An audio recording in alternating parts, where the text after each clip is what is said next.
चलिए, ठीक है, कोई नहीं, यहाँ पे हम लोग काम कर लेते हैं। आई थिंक हम लोग का ये हो गया था, स्फेरिकल डिस्ट्रीब्यूशन के कारण हमने इलेक्ट्रिक पोटेंशियल निकाल लिया था। अब हमारा आज से जो स्टार्ट होगा वो होगा कैपेसिटर। ठीक है, एक पोर्शन बच गया है, डाइपोल के कारण इलेक्ट्रिक पोटेंशियल क्या होता है वो निकालने वाला, मैं वो बाद में कभी कवर कर लूंगा। ठीक है, आज के टाइम में हम स्टार्ट करने जा रहे हैं कैपेसिटर के बारे में। कैपेसिटर आपको करने से पहले मैं आपको कुछ आइडिया दे दूं, ठीक है, कि कैपेसिटर होता क्या है और उसका पर्पस क्या है। देखो, हमने एक बात समझा कि चार्जेस को कोई भी चीजों पे ला के रख रहे हैं तो उसका अर्थ क्या कर रहे हैं, हम उस पर स्टोर कर रहे हैं। तो एक प्रॉपर्टीज है जो मटेरियल की कि कितना वो स्टोर कर सकता है अपने अंदर, ये भी एक प्रॉपर्टी बताती है।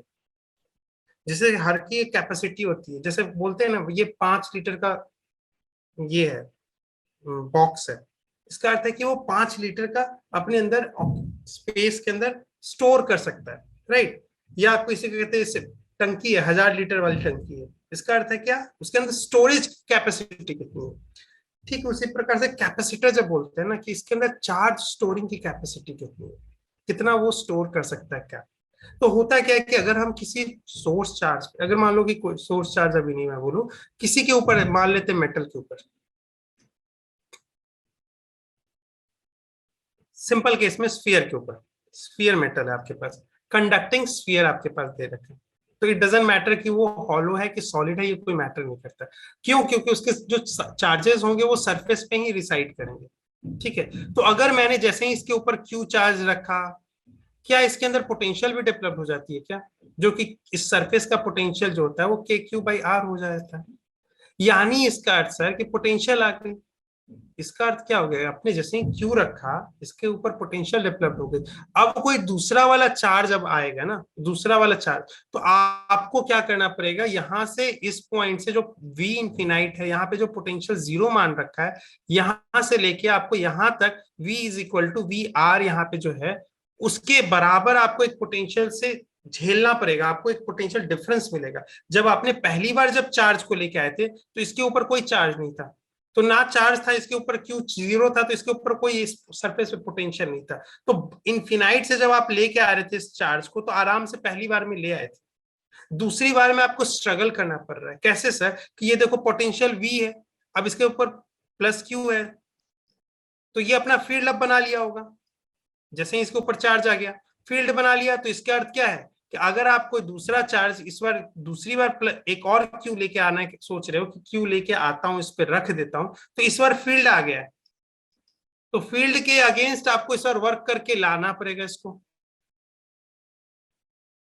यानी अब आपको एनर्जी लगेगी, पहले में नहीं लगी थी, पहला बार में जब न्यूट्रल था। तो इसका अर्थ क्या होता है कि जब हम धीरे धीरे चीजों को स्टोर करते हैं तो मुझे और वर्क करना पड़ता है, और वर्क करना पड़ता है, और वर्क करना पड़ता है। एक सर्टेन बिहेवियर तक मुझे, अगर मैं चाहूं तो मुझे ये समझ में आ जाए कि अगर मैं सिर्फ वी वोल्ट तक ही सिर्फ चार्ज रखूं तो मुझे कितना, मतलब वी वोल्ट तक ही मैं समझो कि पोटेंशियल डिफरेंस अगर रखता हूं उनके बीच में, तो उस डिफरेंस के लिए कितना चार्ज ये इतना अब्सॉर्ब कर सकता है अपने अंदर, तो वो होती है कैपेसिटेंस। अगर मुझे मान लेते हैं 2 वोल्ट के बीच में, 2 वोल्ट के बीच में मुझे इसके अंदर 2 कूलम चार्ज रख पा रहा हूं, एक दूसरे के अंदर मैं 2 वोल्ट के पोटेंशियल डिफरेंस के लिए मैं 3 कूलम रख पा रहा हूं, तो एक प्रकार से क्या हो रही है, इसकी कैपेसिटी ज्यादा है कि नहीं? इसी पोटेंशियल डिफरेंस के लिए मुझे ज्यादा चार्ज रख पा रहा हूं। अभी धीरे धीरे फेडेड आइडियाज में दे रहा हूं, बहुत ही फेडेड, धीरे धीरे ले मैन लैंग्वेज से स्टार्ट हो रहा है अभी बातें। तो यानी इसके अंदर क्या है कि इसकी कैपेसिटी ज्यादा है ना। अब इसको मैं बोलता हूं 2 वोल्ट है क्या, मतलब इसको कैसे आप समझ रहे हो? इसका अर्थ है सर कि मान लेते हैं कि एक बैटरी है जिसका पोटेंशियल कभी भी ड्रॉप होता ही नहीं, मतलब ड्रॉप मतलब इसके अंदर कभी घटती नहीं है। ये अगर मैं बोलूं कि 2 वोल्ट का है तो 2 वोल्ट का हमेशा बना रहेगा, चाहे इसमें से 1000 ये ले लो, आप चार्ज निकाल के ले जाओ या कुछ भी करो, इसके ऊपर बहुत हमेशा 2 वोल्ट ही बना हुआ है। तो यानी अगर मैं किसी दूसरे स्फीयर को लेके आता हूं और इसको टच कराता हूं, तो जब तक ले इसका पोटेंशियल 2 वोल्ट नहीं होगा तब तक ले करंट फ्लो, ये चार्ज फ्लो होते रहेगा इसके बीच में। जैसे ही ये 2 वोल्ट के पास पहुंचेगा चार्ज बंद हो जाएगा, क्योंकि इनके बीच में पोटेंशियल यहाँ पे इस पॉइंट पी पे और पी पॉइंट क्यू पे कोई पोटेंशियल डिफरेंस नहीं रहा, तो करंट फ्लो नहीं होगा। करंट फ्लो नहीं होगा यानी चार्ज फ्लो नहीं होगा, यानी एक इक्विलिब्रियम स्टेट आ जाएगा, यानी ये जो स्फीयर है अब ये चार्ज नहीं होल्ड कर पाएगा। अब मैं बोलता हूं कि इस बार मैं बड़ा ले लेता हूं सरफेस, इस बार आर क्या कर दिया मैंने, बड़ा ले लिया, तो और ये प्लेट सेम प्लेट से जोड़ा जो कि 2 वोल्ट ही रखेगा हमेशा पोटेंशियल डिफरेंस। तो अब देखो आपके अंदर यहाँ पे अगर 2 वोल्ट यहाँ पे आप लेके आए हो, यहाँ पे पोटेंशियल अब इसके बीच में क्यू, इसको मानते हैं क्यू डैश और इसको बोलते हैं पी डैश। पी डैश और क्यू डैश के बीच में हमेशा पोटेंशियल डिफरेंस क्या होगा, 2 वोल्ट ही रखना है, क्योंकि ये क्या बोला, ये 2 वोल्ट हमेशा बना रहेगा। तो ये भी 2 वोल्ट पे आ जाएगा, तब जाके करंट फ्लो होना बंद हो जाएगा, कि पोटेंशियल डिफरेंस तब 0 हो गया, यानी क्यू वाले का भी पोटेंशियल 2 वोल्ट हो जाना चाहिए, तभी जाके चार्ज फ्लो होना बंद हो जाएगा। यानी उस स्टेट में मैं देखूं 2 वोल्ट अगर इसके पास ले आया तो इसके ऊपर चार्ज कितना होगा, तो इस स्फीयर के सरफेस के ऊपर ये चार्ज कितना होगा अगर ये 2 वोल्ट का है इसके ऊपर सरफेस के ऊपर पोटेंशियल, तो आप फॉर्मूला लगाओगे, क्या लगाओगे, के क्यू बाई आर। इस बार आर आप में मान लो कि दोगुना कर दिया पहले वाले से, इसका 2R है और इसका R है, तो इसको आपने 2R लिख दिया, तो आपने 2R इसको कितना बनाया है, ये जो पोटेंशियल है सरफेस पे यानी के क्यू, मानते हैं इसके ऊपर क्यू चार्ज है, इस पे मान लेते हैं, एक सेकेंड इसको स्मॉल क्यू से दिखाते हैं क्योंकि क्यू एक पॉइंट्स को भी दिखा रखे हैं, ठीक है। तो इसके ऊपर मान लेते हैं चार्ज, सेकेंड वाले के ऊपर क्यू डैश है और इसके ऊपर क्यू चार्ज है। तो यहाँ पे देखो, यहाँ पे इसका पोटेंशियल कितना होना चाहिए, 2 वोल्ट के बराबर होना चाहिए, तभी करंट रुक जाएगा, चार्ज अब बिल्कुल फ्लो नहीं होगा, डायनेमिक ये स्टैटिक एक स्टेट आ जाएगा। तो अब जब फुल्ली ये चार्ज हो गया है, तो यहां से मैं क्या कर रहा हूं कि इसको मैंने बोला कि ये जो क्यू डैश होगा इसके ऊपर अभी जो चार्ज होगा और ये इसका रेडियस 2R है, ये अगर मैं निकाल लेता हूं तो ये होता है V एट सरफेस और ये होना चाहिए 2 वोल्ट के बराबर। तो यहां पे अगर मैं निकालूं सर तो क्यू डैश अब आपके पास आता है 2 टाइम्स इंटू 2R बाई के, यानी आपके पास आ रहा है 4R बाई के, आ रहा है कि नहीं। अब मैं बोलता हूं ये छोटा वाला है सर जिसका रेडियस R था, इसके ऊपर क्यू चार्ज होगा, ठीक है सर, तो क्यू चार्ज आ गया होगा, इसके ऊपर के क्यू बाय आर इसका जो रेडियस होगा, ये इसका क्या होगा, पोटेंशियल एट द सरफेस इस वाले का, और ये कितने के बराबर हो जाएगा, 2 के बराबर। क्यों सर, क्योंकि ये हमेशा ये वाला जो शीट है ना, इसका पोटेंशियल ड्रॉप होगा ही नहीं, ये इसको कहते हैं मदर, इसको मदर सोर्स कह लो। मदर सोर्स मतलब तुम मेरे से जितना भी चार्ज ले जाओ, जैसे अर्थिंग की तरह, तुम अर्थ पे कितना भी चार्ज भेज दो, अर्थ का चार्ज हमेशा न्यूट्रल रहेगा, तो इसमें से कितना भी चार्ज निकाल लो, ले जाओ जितना ले जाना है, ये 2 वोल्ट अपना बनाए रखेगा हमेशा। तो यहाँ पे देखो, अब यहाँ पे पोटेंशियल किसके बराबर हो जाएगा, 2 के बराबर हो जाएगा, तब जाके इसके ऊपर जो चार्ज क्यू जो कैलकुलेट कर रहे हैं, तो यहाँ पे देखो तुम्हारे पास आ रहा है 2R टाइम्स के, जो कि इसका दोगुना है, यानी इसके केस में देखें तो ये दोगुना है, यानी क्या दोगुना है, क्यू दोगुना है, यानी इसकी दोगुना कैपेसिटी है इसके अंदर चार्ज रखने की, जस्ट क्यों, क्योंकि इसका दोगुना रेडियस कर दिया मैंने। यानी ये अगर मैं बोलूं कि अगर इसके अंदर ज्यादा कैपेसिटी है तो इसका अर्थ हमें क्या मालूम चले कि एक स्टोरेज नाम की प्रॉपर्टी होती है। दिक्कत क्या होती है कि स्टोरेज जैसे जैसे हम बढ़ाते हैं, जैसे जैसे हम चार्ज को बढ़ाएंगे इसका पोटेंशियल भी इंक्रीज होगा। तो हम ऐसा करते हैं कि इनका दोनों का रेशियो रख लेते हैं, इन दोनों का रेशियो एक्चुअली मुझे एक कंप्लीट पिक्चर देगा कि कैपेसिटेंस है क्या। कैपेसिटेंस भले ही मुझे मुझे कितना क्यू रख रहा है उसके ऊपर है, मतलब C is proportional to Q, कितना आप स्टोर कर पा रहे हो, ये क्यू स्टोर कितना कर पा रहे हो ये प्रोपोर्शनल है, यानी जितना ज्यादा क्यू रखोगे उससे ज्यादा कैपेसिटेंस होगा। लेकिन इसके कारण ये कंप्लीट पिक्चर नहीं देता, नीचे में आपको v डिवाइड करना पड़ेगा। क्यों? क्योंकि आप जैसे जैसे q ला रहे हो v भी आपको अपोज कर रहा है, इनवर्सली प्रोपोर्शनल है। हाँ, q और v आपस में रिलेटेड है। कैसे सर? तो देखो सर, स्फीयर के केस में देखो, तो स्फीयर का कैपेसिटेंस मुझे निकालना है, एक सिंगल स्फीयर का। तो आप बोलोगे इसके ऊपर चार्ज क्यू होगा सर, ठीक है, रख दिया। पोटेंशियल कितना होगा सर? आप बोलोगे कि इसका पोटेंशियल क्या होगा, अगर इसके ऊपर चार्ज क्यू है तो इस सरफेस पे पोटेंशियल कितना होगा? तो आप लिखोगे सर के क्यू बाय आर, इसका रेडियस। अब इसको देखो, निकालो तो ये आ जाएगा आपके पास, ऊपर चला जाएगा आर, आर हो जाएगा आर बाई के को लिखोगे क्या आप? 1/k को आप क्या लिखोगे? इसको लिखोगे 1/4 पाई एप्सिलॉन नॉट, ऊपर चला जाएगा 4 pi epsilon naught into R. यही होता है कैपेसिटेंस स्फेरिकल का। आपको इसलिए बता रहा हूं क्यू बाई वी देखने के लिए, उसका पहला डेफिनेशन में आया है। कैपेसिटेंस चार्ज के ऊपर डिपेंड नहीं करता है, ना वोल्टेज के ऊपर डिपेंड करता है। लेकिन आप इस इक्वेशन को देखोगे तो लगेगा कि sir C is proportional to Q, तो बोल तो रहे हो आप। आगे वाले आने वाले टाइम में दिखाऊंगा, इस पैरेलल प्लेट के कैपेसिटर 2 माइक्रोफैराड हमेशा रहेगा, चाहे उसके ऊपर चार्ज 5 कूलम हो या 10 कूलम हो। इसके इसके चार्ज से क्यू से इसकी वैल्यू चेंज नहीं हो रही है।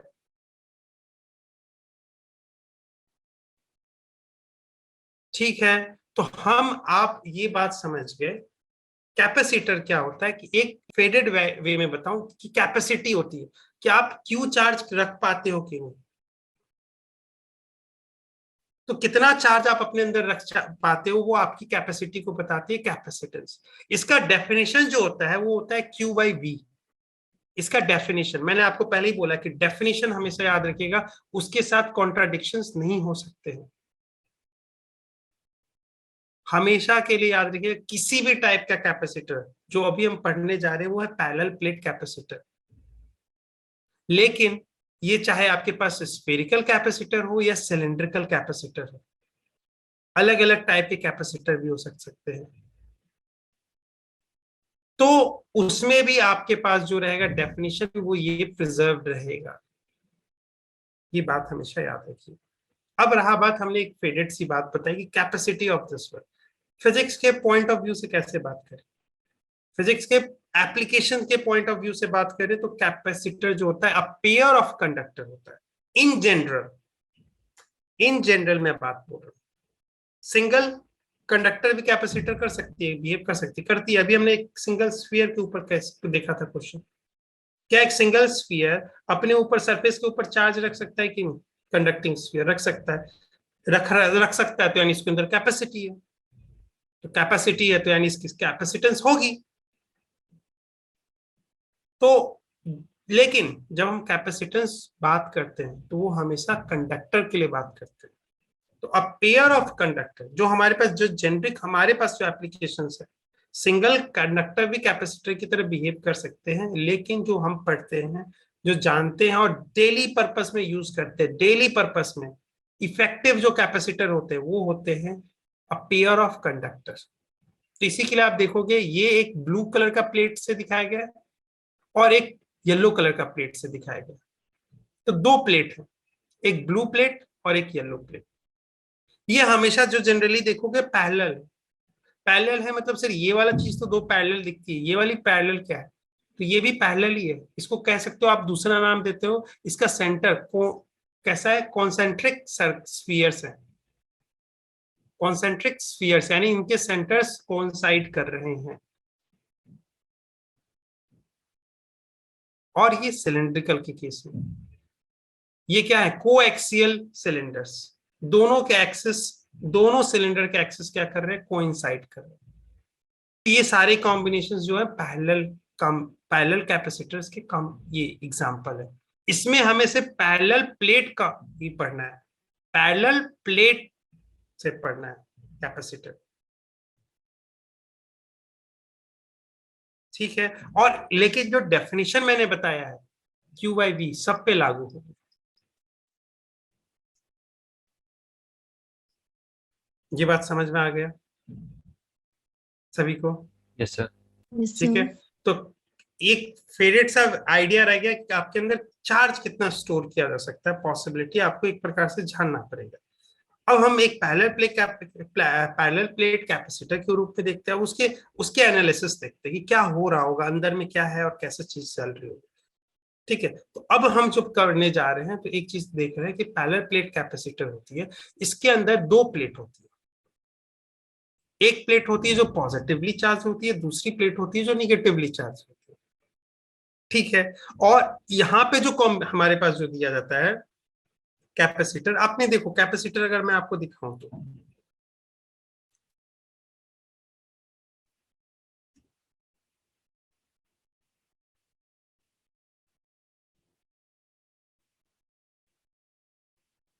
यहाँ पे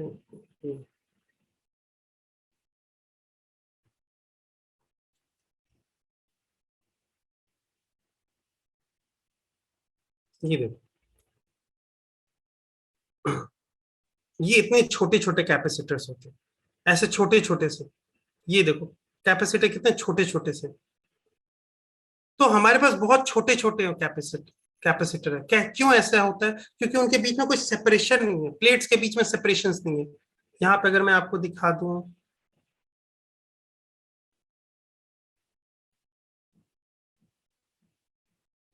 ये देखो ऐसा रहता है। इनके बीच में देखो आपके पास जो ये दो प्लेट्स हैं, मेटल प्लेट्स, इनके बीच में क्या कर दिया गया है, सेपरेशन बिल्कुल खत्म कर दी गई है, बिल्कुल खत्म कर दी गई है। ना के बराबर एकदम चिपका के, हल्का सा एक कोई हल्का सा एक डाइलेक्ट्रिक का लेयर लगा देते हैं और बिल्कुल चिपका देते हैं। तो उसमें क्या मैं बोलना चाह रहा हूं कि उसके बीच में सेपरेशन जो है, जिसको हम डी कह रहे हैं, वो क्या है, वो बहुत कम है। किसके कंपेयर में? उनके सरफेस एरिया के कंपेयर में। ये बात समझ में आया? ये हमारे पास अज्यूम करते हैं हमारे पास जो कैपेसिटर होगा वो ऐसे ही होंगे, पैरेलल प्लेट कैपेसिटर। ये समझ में आया? तो यस डी सर। उनके बीच में सेपरेशन है। ठीक है, डी आपके बीच में सेपरेशन है, यहाँ पे यहाँ देख लीजिए सेपरेशन है ये।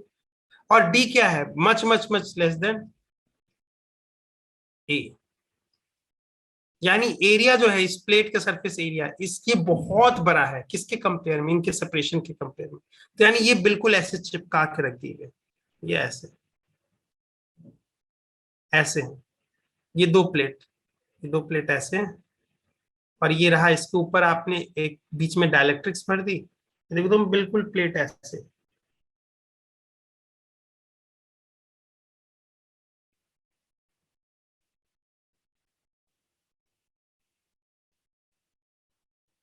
ये देख रहे हो एकदम हल्का सा थीन लेयर है, ये इनके बीच में सेपरेशन है ऐसा। और बिल्कुल चिपका के ऊपर से ये इंसुलेटर लगा दिया, और ये बन गया आपका एक कैपेसिटर। इसका एक प्लेट यहाँ दे दिया, एक टर्मिनल यहाँ दे दिया, ये बन गया आपका एक छोटा सा कैपेसिटर। तो इनका डी देखोगे क्या है, बहुत कम है, किसके कंपेयर में? इस सरफेस एरिया के कंपेयर में। तो ऐसे कंपेयर को मतलब हम ऐसे मैग्नीफाइंग ग्लास करके देख रहे हैं। तो एक प्लेट होगा जिसके ऊपर पॉजिटिव चार्ज रहेगा, एक प्लेट होगा जिसके ऊपर निगेटिव चार्ज होगा। जिसके ऊपर पॉजिटिव चार्ज होगा उसको प्लस क्यू से दिखाएंगे, जिसके ऊपर निगेटिव चार्ज होगा माइनस क्यू से दिखाएंगे। इसका अर्थ है सर कि चार्ज का मैग्नीट्यूड तो दोनों के प्लेट पे सेम होगा। तो चार्ज ऑन, मैं अगर बात करूंगा चार्ज ऑन अ प्लेट,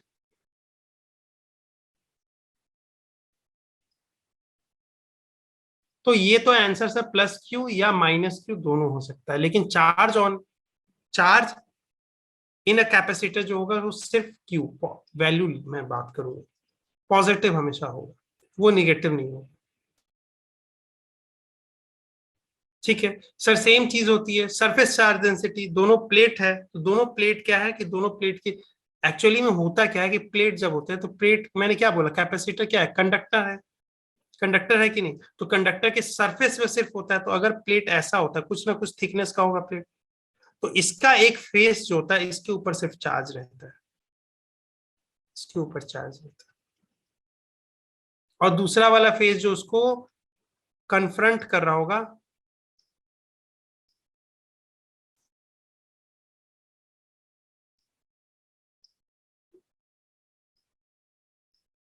दूसरा प्लेट उसको जो कन्फ्रंट कर रहा होगा, ठीक है, ये इसके ऊपर यहाँ पे चार्ज रहेगा, इस फेस पे, ये एक दूसरे के ऊपर सामने, एक दूसरे के सामने। और ये अगर प्लस है तो इसको माइनस होना पड़ेगा। और इसकी अगर मैं सरफेस चार्ज डेंसिटी बात करूं तो जितना इसका एरिया, प्लेट का एरिया, इसको ए बोलेंगे, इस प्लेट के एरिया को क्या कह देंगे, ए बोल देंगे।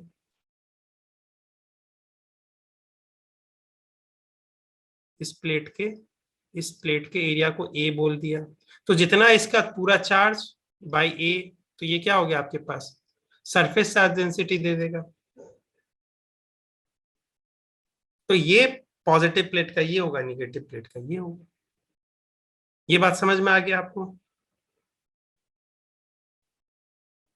हाँ या ना बोलो, सबको आ गया ना?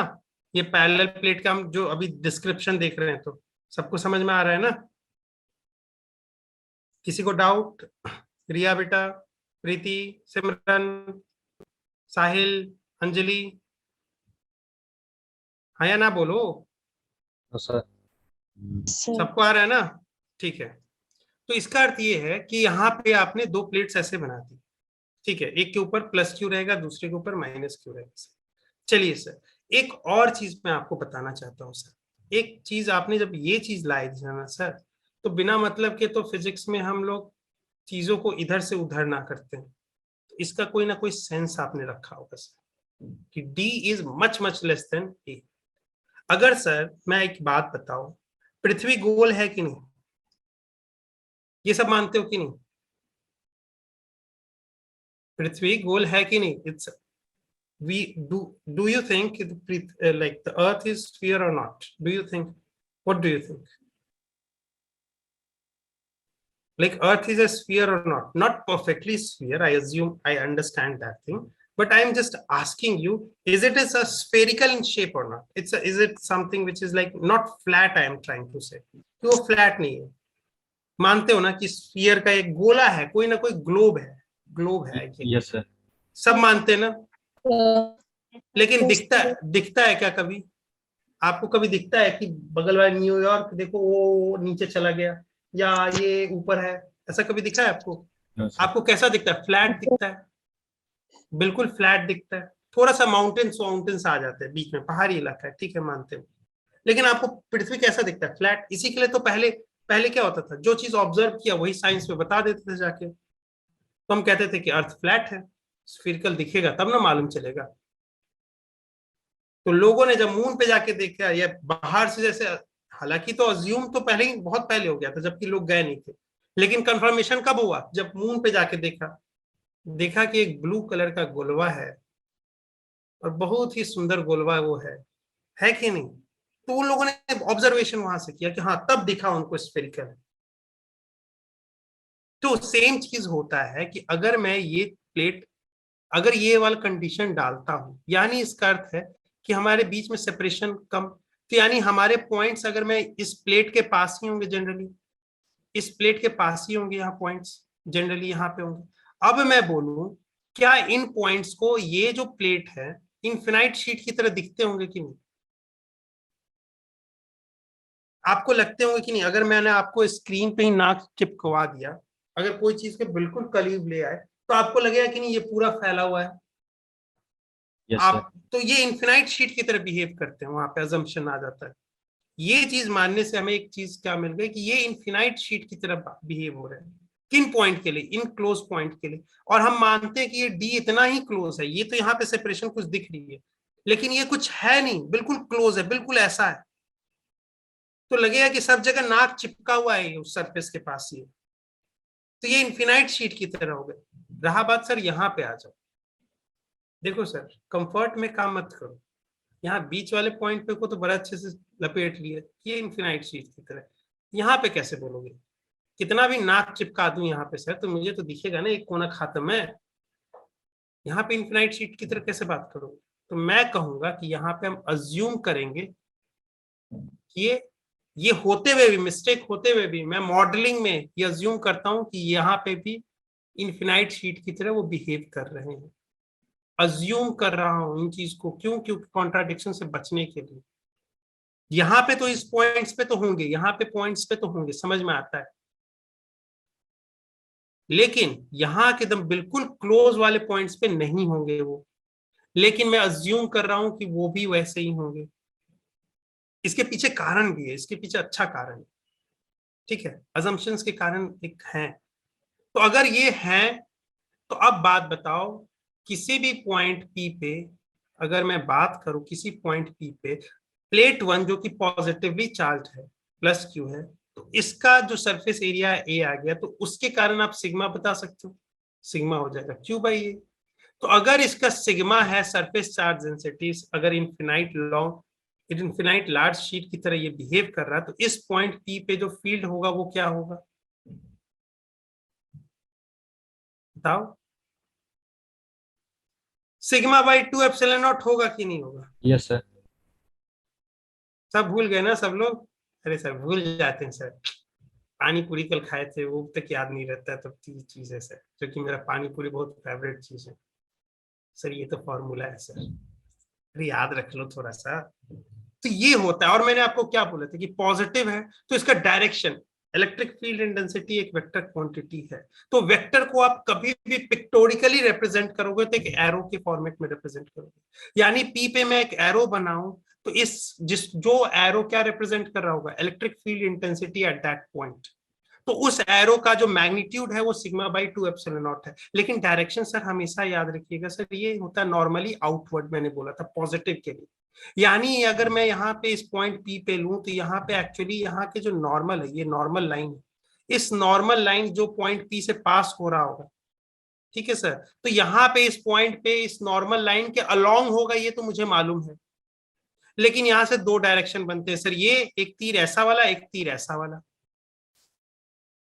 तो सर आपने बोला था पॉजिटिव चार्ज है, तो इस कारण से मुझे क्या लेना पड़ेगा, हमेशा ही ऐसा तीर लेना पड़ेगा कि इस पॉजिटिव चार्ज वाले प्लेट को कभी भी वो टच ना कर पाए। अगर मैं इस पॉइंट पी पे लूंगा तो बताओ, मेरा जो इस प्लेट वन के कारण जो इलेक्ट्रिक फील्ड इंटेंसिटी होगी इस पॉइंट पी डैश मान लेता हूं, पी डैश पे, तो उसको मैं अगर एरो से रिप्रेजेंट कर रहा हूं तो वो एरो अपवर्ड होगा कि डाउनवर्ड होगा? अपवर्ड होगा, सबको समझ में आ रहा है? और इसका मैग्नीट्यूड क्या होगा, सिग्मा बाई 2 एप्सिलॉन नॉट। इसी पॉइंट को यहां पे मान लेते हैं पी डबल डैश मानते हैं। इस पॉइंट पे बताओ, यहाँ पे इस प्लेट पॉजिटिव प्लेट के कारण जो इलेक्ट्रिक फील्ड इंटेंसिटी होगी, अगर उसको मैं रिप्रेजेंट करना चाहूंगा एक एरो से, तो उस एरो को क्या मैं अपवर्ड ड्रॉ करूं या डाउनवर्ड? डाउनवर्ड, ठीक है। और मैग्नीट्यूड क्या होगा, sigma by 2 epsilon not.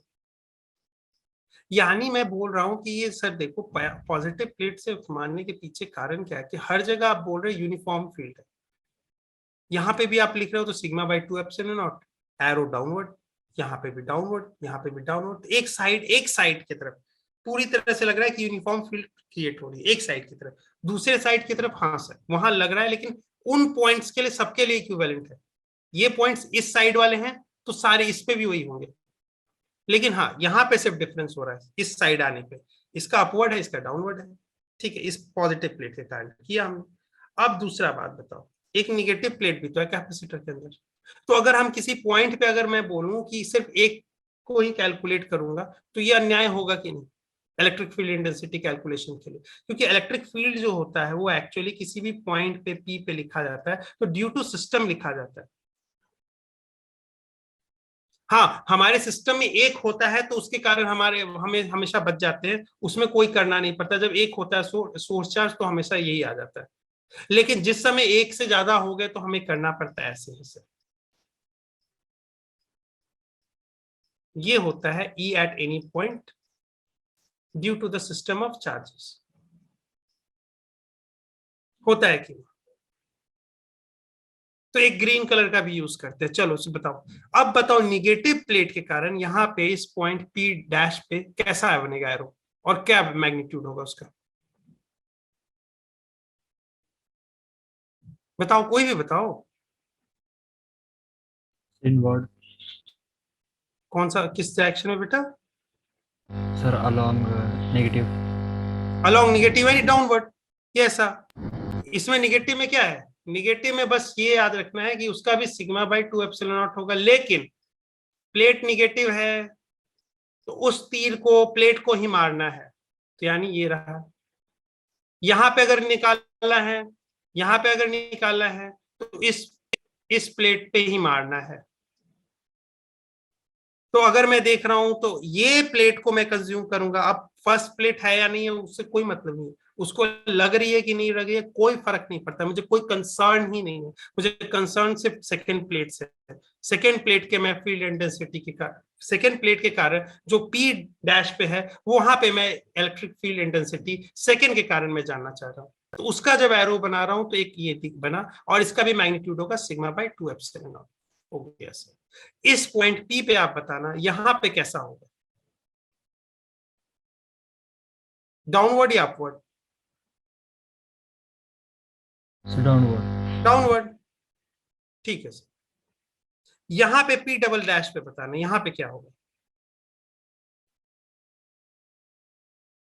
P double dash पे क्या होगा, एरो अपवर्ड या डाउनवर्ड? अपवर्ड। अपवर्ड होगा। सबको समझ में आ रहा है? देखो, जो पार्टिसिपेट करेगा मैं उसको, मैं गारंटी देता हूं उसको एग्जामिनेशन हॉल में बहुत आसान हो। सब पार्टिसिपेट करो, सारे लोग। अरे गलत बोलोगे ना, मैं सुधारने के लिए बैठा हूं ना। मैंने तुम्हें एक बार भी डांट रहा हूं किसी को क्या? लेकिन बोलो तो सही, नहीं बोलोगे तो फिर एग्जामिनेशन में डर लगेगा। तो अब देखो यहाँ पे ग्रीन और रेड अपोजिट डायरेक्शन में, क्या सबका ये भी sigma by 2 epsilon not magnitude का, ये भी sigma by 2 epsilon not magnitude का, यानी ये दो एरो इक्वल लेंथ के opposite in direction cancel out करके यहाँ पे ई क्या आ जाएगा, जीरो आएगा कि नहीं?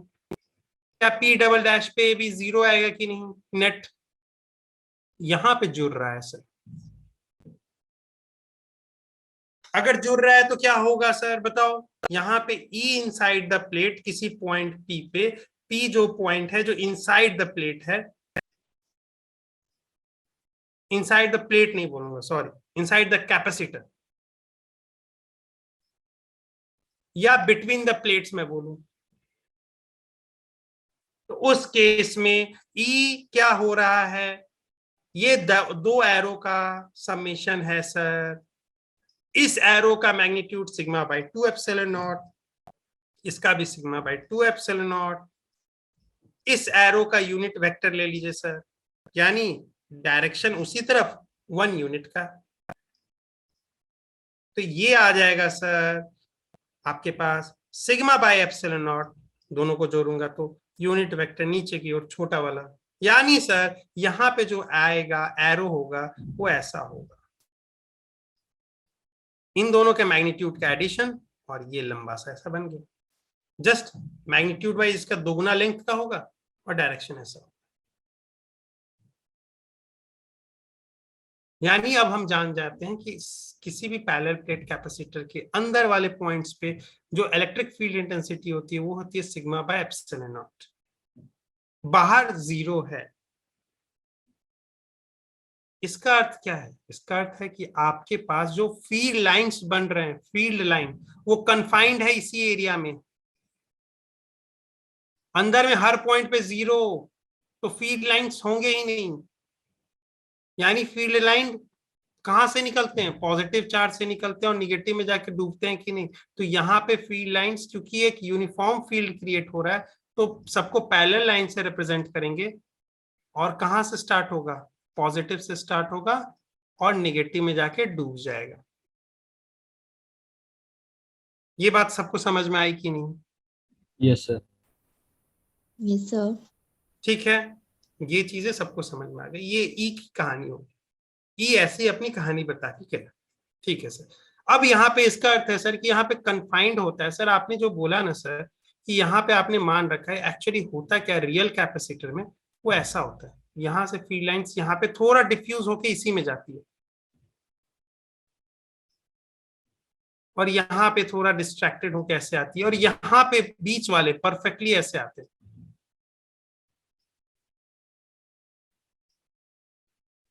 और फिर यहाँ पे थोड़ा सा डेविएशन होने लगता है सर, फिर यहाँ पे ऐसे डेविएशन होता है सर, और यहाँ पे थोड़ा सा ऐसा। तो मैं बोलता हूं कि इस फ्रैक्शन को मैं थोड़ा इग्नोर करना जानता हूं।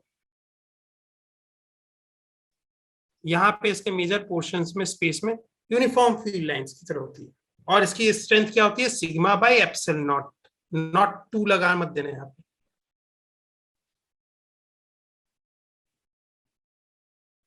ठीक है, पैरेलल प्लेट कैपेसिटर में पैरेलल प्लेट्स के बीच में जो इलेक्ट्रिक फील्ड डेंसिटी होती है वो होती है sigma by epsilon not. Sigma जो होता है वो एक प्लेट का सरफेस चार्ज डेंसिटी होता है। और ये अभी तक की स्टोरी जहां डायलेक्ट्रिक्स नहीं रख रखा है, उनके बीच में फ्री स्पेस है। अब ये जब मैंने आपको स्टोरी बता दी तो आप स्टोरी आगे कंटिन्यू रखो। ये चीजें तो जानते ही हो, यही हमने निकाला था, यहाँ पे निकाला। ये देखो sigma bye 2 epsilon not E1, E1 यानी प्लेट 1 के कारण ये आ रहा है, ये रहा इसका मैग्नीट्यूड E1, डायरेक्शन ये रहा। दूसरे के कारण ये देखो sigma by epsilon not, sigma bye 2 epsilon not, और ये रहा इसका ये डायरेक्शन डाउनवर्ड, ये इसका मैग्नीट्यूड रहा। E1 और प्लस E2 दोनों एरो को ऐड करना पड़ेगा, क्योंकि हमारे पास principle of superposition vector form में है। वहां प्रिंसिपल ऑफ सुपरपोजिशन ये नहीं कहता है E at P due to system is equal to E at P due to 1 plus E at P due to 2। ना ना ना, इसके ऊपर एरो लगा हुआ है, यानी इनका वेक्टर एडिशन, मैग्नीट्यूड का एडिशन, वेक्टर एडिशन, इन पूरे एरो का एडिशन करना है। इन दोनों एरो का ऐड करने के लिए हम क्या करते हैं, इनके टेल को एक साथ चिपका देते हैं। और अगर हेड चिपकना होगा चिपकेगा, वो डिपेंड करता है, इस केस में चिपक जा रहा है क्योंकि इनके बीच में एंगल 0 है और मैग्नीट्यूड भी सेम है, तो चिपक गया। नहीं चिपकता तो ऐसा रहता कुछ, या कभी ऐसा होता दोनों का मैग्नीट्यूड अलग होता तो ऐसा होता, कुछ भी होता। हमें क्या मतलब, दो एरो को हमें जोड़ना है बस। तो जोड़ने के लिए हम दोनों को एकदम टेल पे चिपका देते हैं और इसका रिजल्टेंट ऐसा आ जाता है। पैरेललोग्राम रूल लगा देते हैं। ये बात सबको समझ में आ गई, तो समझ में आ गई तो यानी अब फील्ड लाइंस के बारे में हम निश्चिंत हो गए। फील्ड लाइंस के बारे में अब हम निश्चिंत हो गए कि नहीं, कोई दिक्कत नहीं। ये अब चल रही है पॉजिटिव प्लेट से ऐसे निकल के फील्ड लाइंस, ऐसे सारे पैरेलल लाइंस जाएंगे। ये हो गए फील्ड लाइंस इसके। यूनिफॉर्म फील्ड, यूनिफॉर्म जो इलेक्ट्रिक फील्ड होती है उसके लिए हम जब उसको रिप्रेजेंट करते हैं फील्ड लाइन से, तो पैरेलल फील्ड लाइंस ऐसे ड्रॉ करते हैं। इसको बता रहा है पॉजिटिव से ऑरिजिनेट हो रहा है, नेगेटिव में जाके टर्मिनेट हो रहा है। अब मैंने आपको एक दूसरी स्टोरी बताई थी जो आपको डेफिनेशन याद करने के लिए बोला, dv is equal to integration of minus E dot dr। ये स्टोरी बताई थी, ठीक है सर, बताई थी। तो मैंने बोला था कि इसका अर्थ है कि इसको आप हमेशा ऐसे समझना, इस माइनस को अंदर ले जाओ।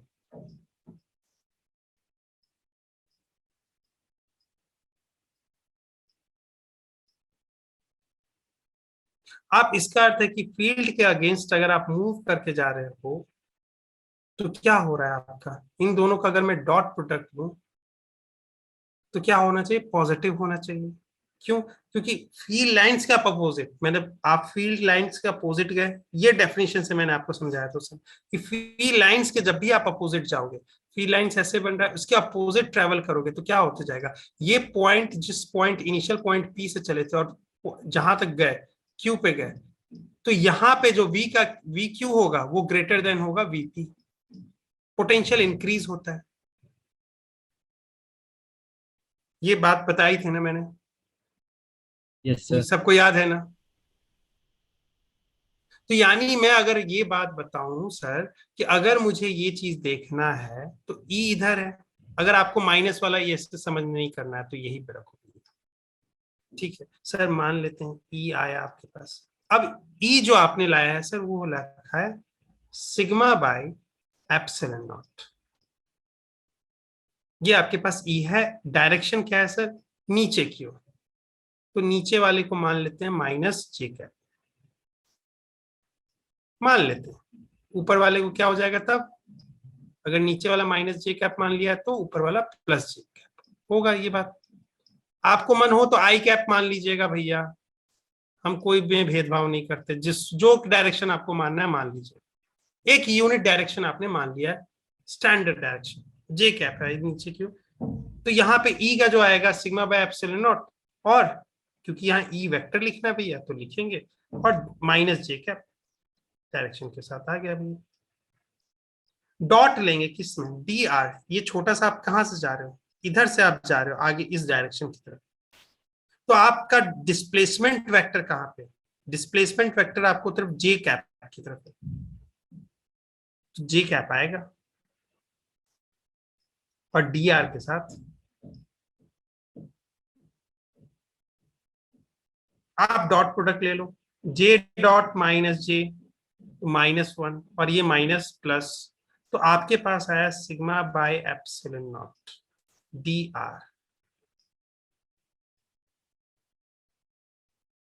आपको एक और बात बताई थी कि जब भी आप ये चीज देखोगे, जब भी आप ये चीज देखोगे डी आर, तो अब आपको हमेशा पॉजिटिव ही देना है, तो पॉजिटिव देना है, तो यहाँ पे हमें एक्चुअली में यहाँ लिमिट को अश्योर करना पड़ेगा कि पॉजिटिव क्वांटिटी ही दे।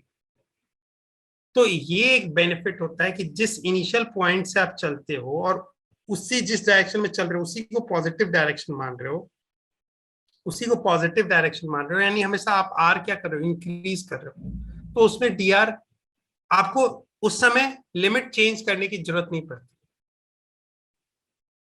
या इसके लिए मैंने आपको एक बात भी बताया था कि अगर आप यूनिफॉर्म फील्ड में अगर आप मूव कर रहे हो तो सीधे लगा देना E into D delta we, यानी डेल्टा वी जहां से आप जा रहे हो, इनिशियल पॉइंट आप मान लेते हो प्लेट 2 और फाइनली आप जा रहे हो 1 की तरफ, तो आप इसमें ये लिख देना, और यहाँ पे पॉजिटिव दूं कि नेगेटिव दूं, इसके लिए आप कैसे सोचोगे, फील्ड के अगेंस्ट जा रहा हूँ कि फील्ड के अलाउंग जा रहा हूँ। लेकिन मैं आपको यहाँ डिराइव कर रहा हूँ, यहाँ पे डी आर पॉजिटिव रहेगा, मुझे नेगेटिव यहाँ पे इस पॉइंट को मैं 0 मान रहा हूँ और इस पॉइंट को प्लस डी मान रहा हूँ, प्लस डीजे माना, यानी यहाँ पे इसके इस पॉइंट से इनिशियल पॉइंट के रिस्पेक्ट में आपका जो पैरेलल प्लेट ये दूसरे वाला प्लेट का है वो कहाँ पे पोजीशन वेक्टर है, डी एक पॉजिटिव नंबर है जे कैप की तरफ, तो आप 0 से लेके डी तक जा रहे हो। अगर इसको मैं करूं तो हो जाएगा सिग्मा और बाय एप्सिलॉन नॉट बाहर आ जाएगा, क्योंकि फील्ड आपके पास कांस्टेंट है, सिग्मा भी कांस्टेंट है, एप्सिलॉन नॉट भी कांस्टेंट है, तो ये बाहर आ जाएगा इंटीग्रेशन क्या, डी आर का इंटीग्रेशन 0 टू डी क्या होगा, यही तो डी बन जाएगा, ये डी बन जाएगा। कैसे बन जाएगा, डी आर का इंटीग्रेशन आर कहां से कहां तक 0 टू डी, अब आर के अंदर डी एक बार रखो, एक बार आर के अंदर 0 रखो, ये हो गया डी, तो आपके पास क्या आ गया, sigma by epsilon not into D, ये क्या हो गया, पोटेंशियल डिफरेंस। कहां से आपने स्टार्ट किया, नेगेटिव प्लेट से, कहां तक गए हो, पॉजिटिव प्लेट तक। Delta V is always equal to V F minus V I. I क्या है, जहां से स्टार्ट किए थे, कहां से स्टार्ट किए थे, नेगेटिव प्लेट से, कहां तक गए हो, पॉजिटिव प्लेट तक, तो इनके बीच का जो पोटेंशियल है वो sigma by epsilon not into D है। ये बात समझ में आया कि नहीं, ये बात सबको समझ में आया कि नहीं, अरे हाँ या ना बोलो। Yes sir. हिमराज आपको आ गया, मीनाक्षी बेटा आपको आया, यस सर। किरण, शालिनी, पल्लवी बेटा सबको आया, डन सर। डन ना, तो यानी हमारे इसमें समझ में आ गया कि हमारे बीच में दो पैरेलल प्लेट के बीच के जो पोटेंशियल डिफरेंस है वो सिग्मा बाय एप्सिलॉन नॉट है। फील्ड इंटेंसिटी अंदर में यूनिफॉर्म है, बाहर में फील्ड इंटेंसिटी 0 है, फील्ड लाइंस कन्फाइंड है इसी स्पेस में, पॉजिटिव से ऑरिजिनेट हो रहे हैं, नेगेटिव में जाके खत्म हो रहे हैं, इनके बीच में पोटेंशियल डिफरेंस जो है वो ये आ रहा है sigma by epsilon not into T, और निगेटिव वाला लो पोटेंशियल पे है, पॉजिटिव वाला प्लेट हाई पोटेंशियल पे है। ये वजह समझ में, चलिए सर, अब सर ये सब चीजें आ गई, आपने बता दिया पोटेंशियल डिफरेंस वाली स्टोरी, एक ही जगह पे सब खत्म कर दी थी। ये आई ये देखो, ये चीज यहाँ पे देखो, ये अरे यार, ई नेट के बाद आप यहाँ पे ध्यान दो, वी जो आ रहा है आपके पास ई इंटू डी, इसको आप इसी फॉर्मेट में रखो, इसको आप इसी फॉर्मेट में रखो, इसको सिग्मा ही रखो, ठीक है, sigma into D by epsilon, क्योंकि अभी हमने निकाला था। ठीक है, ये बात समझ में आ गई। सर आपने बोला था इसके अगर चार्ज, इस कैपेसिटर पे चार्ज कितना क्यू, कैपेसिटर के अंदर चार्ज कितना क्यू बाय वी, उन उन प्लेट्स के बीच में पोटेंशियल डिफरेंस वी, ये आपको कैपेसिटेंस देता है कैपेसिटर का, ये तो बाय डेफिनेशन है सर। तो आप बताओ सर, अगर पैरेलल प्लेट में आपने चार्ज दिया क्यू, इसके बीच में पैरेलल प्लेट के बीच में पोटेंशियल डिफरेंस कितना आ रहा है, sigma bye D into epsilon not. Sir sigma को आप क्या लिख दे सर, क्यू को क्यू को कैंसिल करना है, तो सिग्मा को सर मैं लिख देता हूं क्यू बाई ए, तो क्यू से क्यू कैंसिल, ये ऊपर चला जाएगा, this is equal to epsilon naught A by T. ये हो गया किसका, पैरेलल प्लेट कैपेसिटर का कैपेसिटेंस। देखो डेफिनेशन तो यही रखा है, डेफिनेशन यही रखा है, थोड़ा मॉडिफिकेशन कर दिया इसको, क्यों, क्योंकि यहाँ का V कैसा हो गया, स्पेसिफिक पैरेलल प्लेट कैपेसिटर के लिए हमने V निकाला,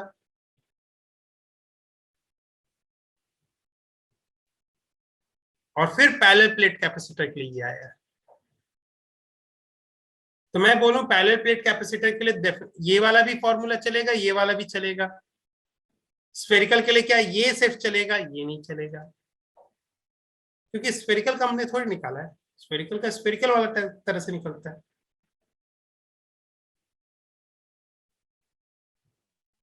तो ये बात सर समझ में आ गई सर, यानी आप आज से बता दिए पैरेलल प्लेट का कैपेसिटेंस ये होता है। सर यहाँ पे जो लास्ट में आप दिखा रहे हैं, जो पहले से स्टार्ट किया, यहाँ पे आपको बोल सकता है कि क्यू बाई वी, यानी सर हम बोल सकते हैं, फिसल सकते हैं कि ये क्यू प्रोपोर्शनल टू क्यू है।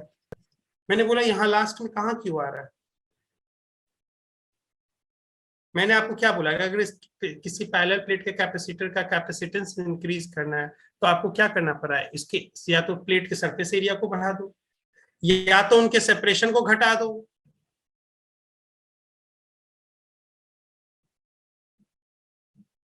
तो जाके सी चेंज होगा, बाकी सब में सी चेंज नहीं होने वाला। तो इसका अर्थ है कि आज से बात याद रखेंगे कि ये डेफिनेशन तो है सर, लेकिन Q और V के बीच में आपस में संबंध है, इस कारण से मुझे नहीं समझ में आता है कि ओवरऑल क्या पिक्चर बनेगी।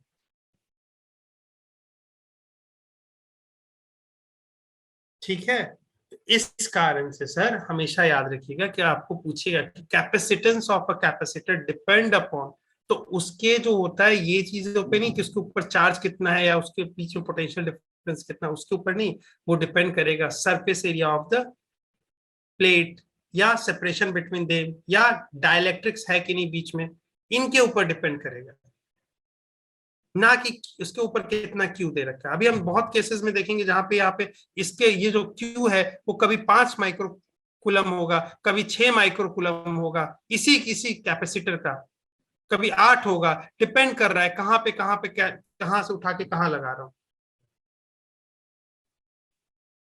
लेकिन कैपेसिटेंस सब सारे टाइम का सी बना रहेगा, सी।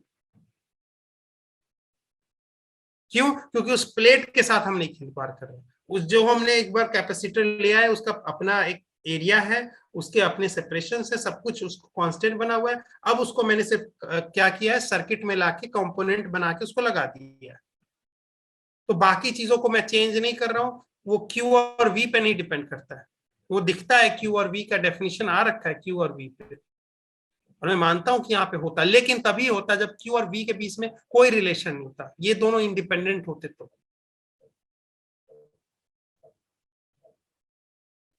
बहुत डेफिनेशन में ऐसा होगा जहां पे आपको दिखेगा, जैसे आपको मैं बोल दूं surface charge density Q by A, मैं बोलूं किसी सरफेस का मैं अगर चार्ज बढ़ा देता हूं, ठीक है, ए को कांस्टेंट रख के ए को चेंज नहीं कर रहा हूं, तो क्या हो रहा है कि आपके अंदर क्या Q और A को ऐसे कैसे कर सकते हैं? जब Q और A के बीच में कोई संबंध होगा नहीं, तभी तो ऐसा काम कर सकते हैं। अगर मैं संबंध होगा तो मैं ये बोल सकता हूँ कि A को कांस्टेंट बनाए रख के और Q को चेंज कर रहा हूँ। यहां पे नहीं बोल सकता हूँ ना। V को कांस्टेंट बनाए हुए Q को चेंज कर रहा हूँ, नहीं बोल पाऊंगा, क्योंकि आपस में रिलेटेड है। V को जैसे ही चेंज किया Q चेंज हो जाएगा, Q को जैसे ही चेंज किया V चेंज हो जाएगा। लेकिन यहां पे देखो, यहां पे मैं बोलूं Q को बढ़ा रहा हूं, A को कांस्टेंट बनाए रखे, इसका अर्थ है कि ये इसका सरफेस चार्ज डेंसिटी बढ़ जाएगा, यानी sigma is proportional to Q। ये तभी कह रहा हूं जब Q और A आपस में इंडिपेंडेंट है।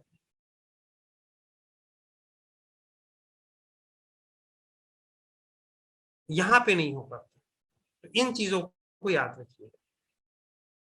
ठीक है, क्वेश्चंस आते हैं कि कैपेसिटेंस किसके ऊपर डिपेंड करती है, उनके सेपरेशन, उनके सरफेस एरियाज, डाइलेक्ट्रिक्स है कि नहीं, ये चीजों पे डिपेंड करती है, ज्योमेट्री पे डिपेंड करती है, स्फेरिकल है कि पैरेलल प्लेट है कि सिलिंड्रिकल है, इन सभी चीजों पे डिपेंड करती है। यहां तक सबको समझ में आया? Yes, sir. और इसका यूनिट फैराड होता है, इसका यूनिट ऐसा यूनिट फैराड होता है। ये बहुत छोटे वैल्यूज के क्वांटिटीज होते हैं, इसी के लिए इनको जनरली माइक्रो फैराड या नैनो फैराड में मेजर किया जाता है। ये ऐसा यूनिट है।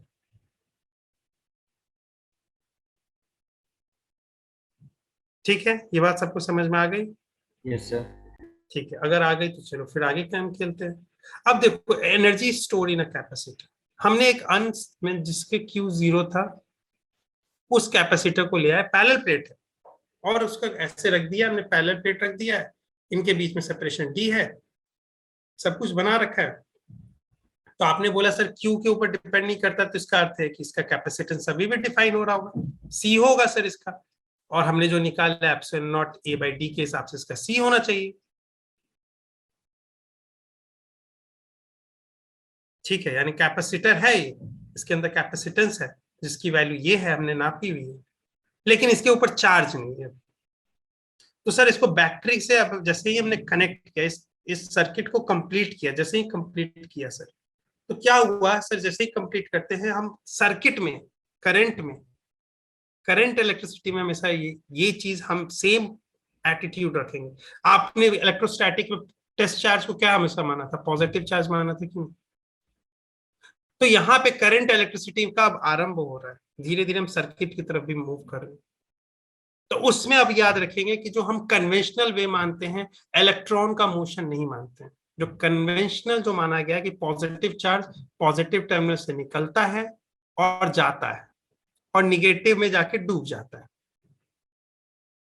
ये है ओल्ड कन्वेंशनल वे।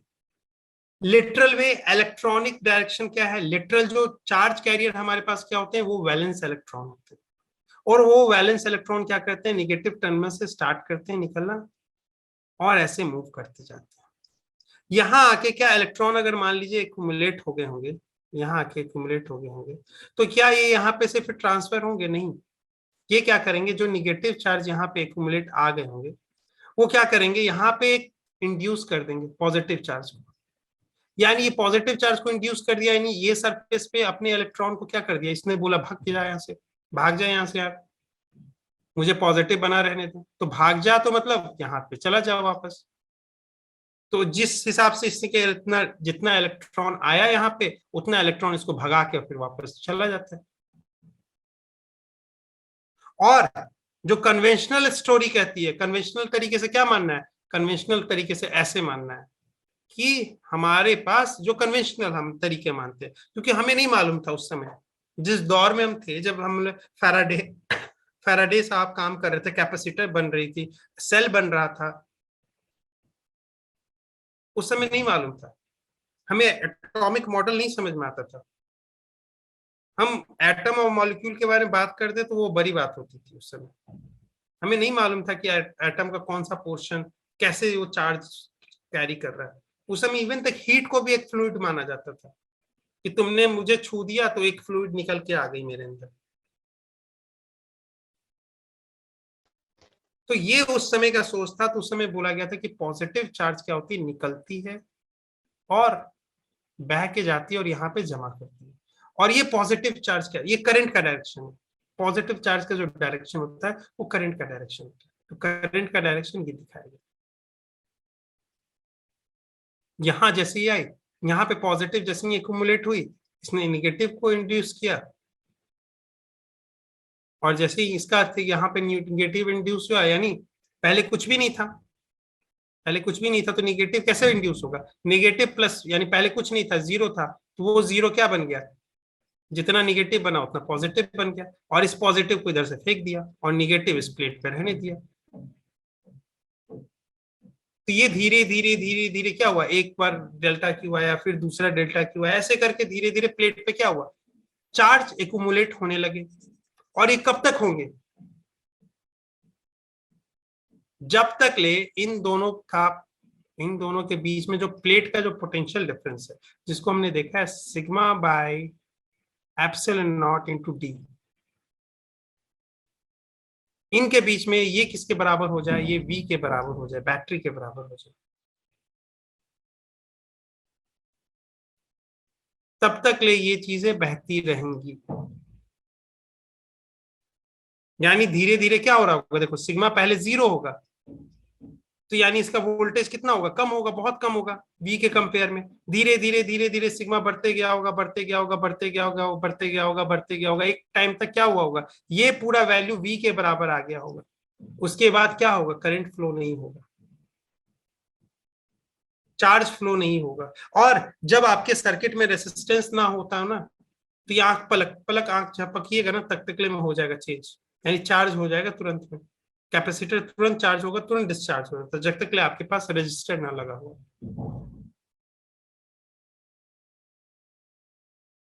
तो ये स्टोरी चलिए आपके पास स्टोरी चलती है। तो आपने जो क्या हुआ कि प्लस क्यू ये आपको निकाला गया, प्लस डी क्यू यहां से चला, डी क्यू यहाँ गया गया गया गया गया गया, देखो देखो पॉजिटिव प्लेट से टकराया और इसके अंदर पॉजिटिव दे दिया और इसके अंदर निगेटिव दे दिया, और ऐसे प्रोसेस चली धीरे धीरे धीरे धीरे, जब तक इसके अंदर पूरा चार्ज कैपिटल क्यू भर नहीं गया, और अब इनके बीच में पोटेंशियल डिफरेंस V हो गया, जो किसके बराबर हो गया। ठीक है, अब क्या होता है कि आपने वर्क, इसका एक फॉर्मूला है कि work done is equal to V D Q. आपको एक मैंने आपको फॉर्मूला बताया था कि work done by external agent is equal to, अगर डी डब्ल्यू के डिफरेंशियल फॉर्म में लिखे, is equal to D U change in potential energy is equal to minus time D work by the conservative forces.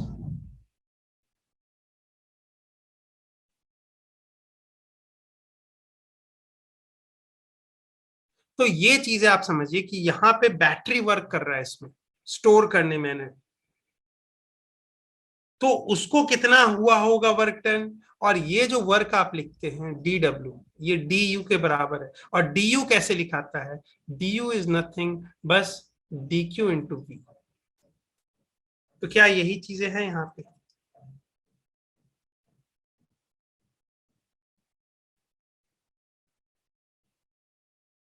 अब यहाँ पे V भी change हो रहा होगा, क्योंकि V किसके ऊपर डिपेंड करता है, V Q के ऊपर डिपेंड करता है भैया। V आपका ये लिखा रहा है Q के ऊपर डिपेंड करता है। तो ये देखो, ये V कांस्टेंट V नहीं है। जैसे आपने मान लीजिए यहाँ पे आपके पास पोटेंशियल डिफरेंस 5 वोल्ट का है, अभी तक ये 2 वोल्ट तक ही चार्ज हुआ होगा, अभी और करंट आएगा, लेकिन इस समय जो उसको चार्ज को वर्क करना पड़ रहा है, ये तो इसके हिसाब से करना पड़ रहा है ना, 5 वोल्ट तक जा सकता है, यहाँ पे फिर उसका 3 होगा तो 3 के हिसाब से काम करना पड़ रहा होगा ना। तो यहाँ पे V कांस्टेंट नहीं है,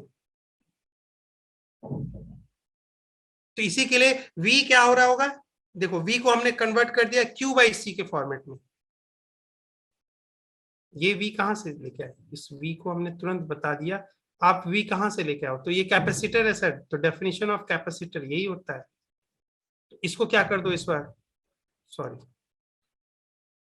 कैपेसिटर ये होता है, इसको ऐसे कर दो, this implies that V is equal to Q by C।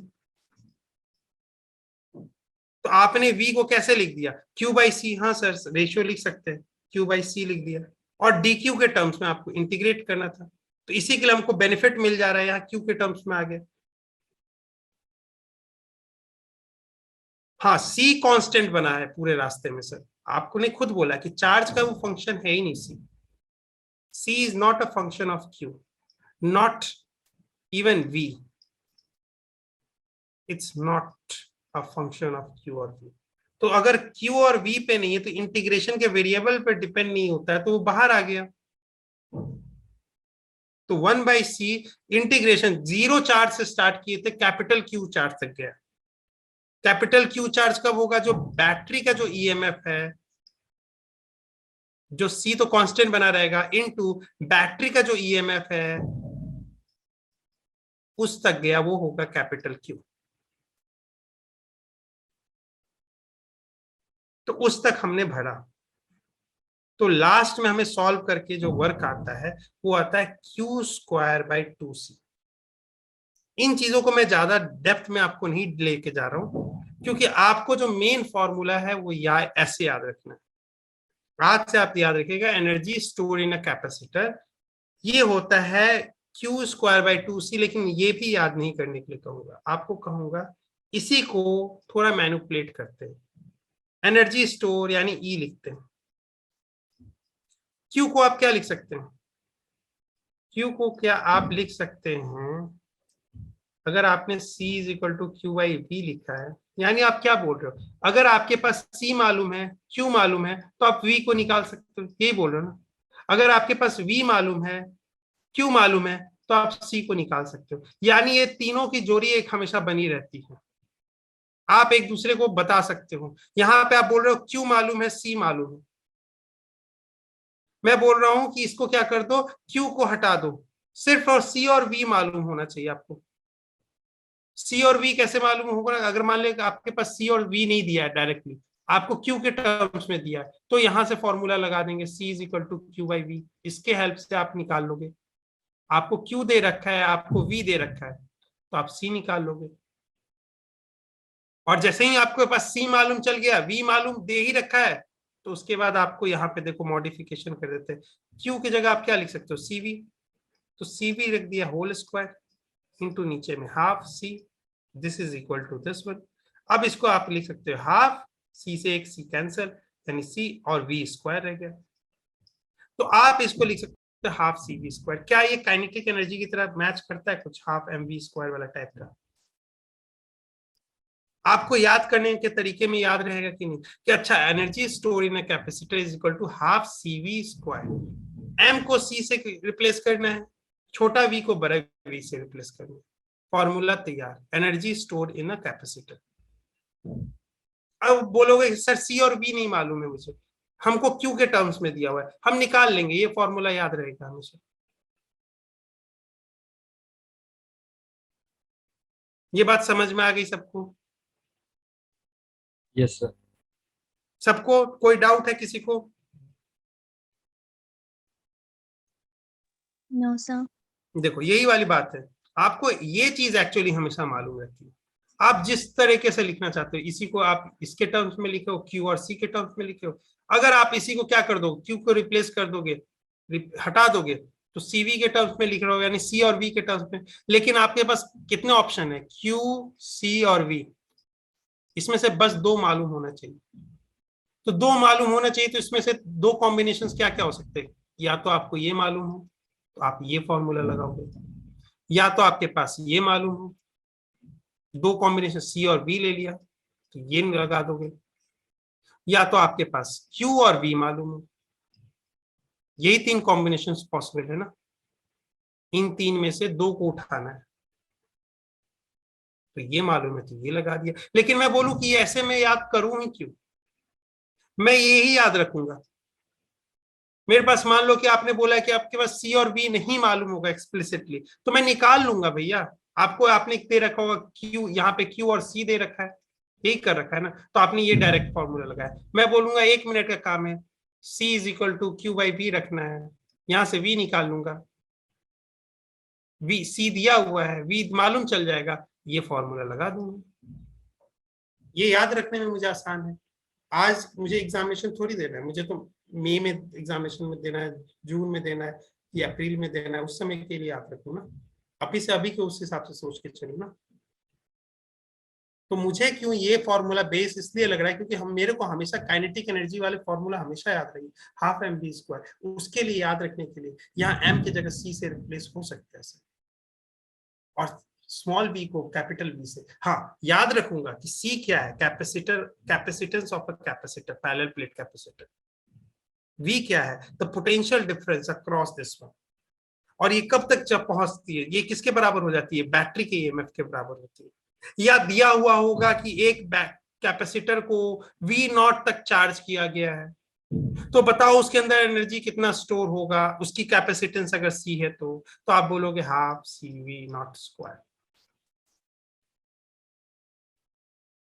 यहाँ पे बैटरी नहीं लगा रखा, बस इसने बोला कि वी नॉट तक चार्ज किया गया। ठीक है, सबको समझ में आ गया ये बात? Yes sir. तो अब हम बात करेंगे, कितना टाइम ज्यादा हो जाता है क्या कभी कभी? ज्यादा टाइम तो होता ही नहीं, तो बहुत टाइम अभी है, चल टाइम पढ़ लोगे ना बेटा?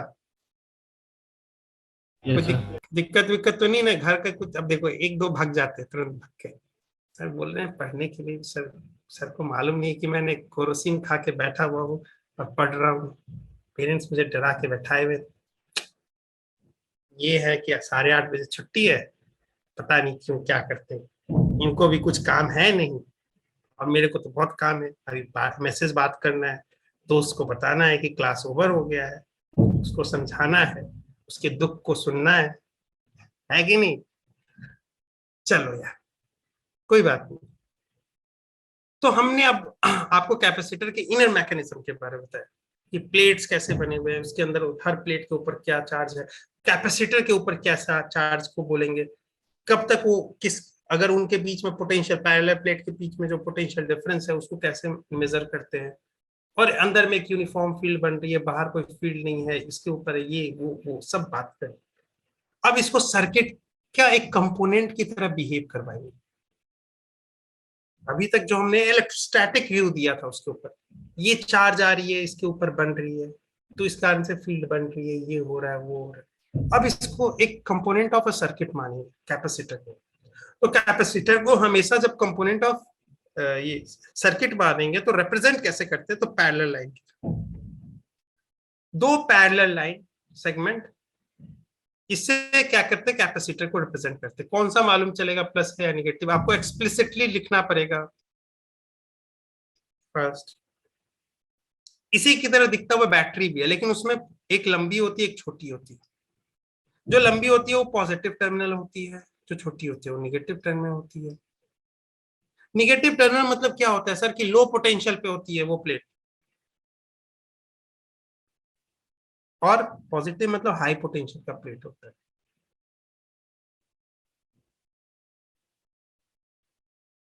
तो ये जुड़ गया,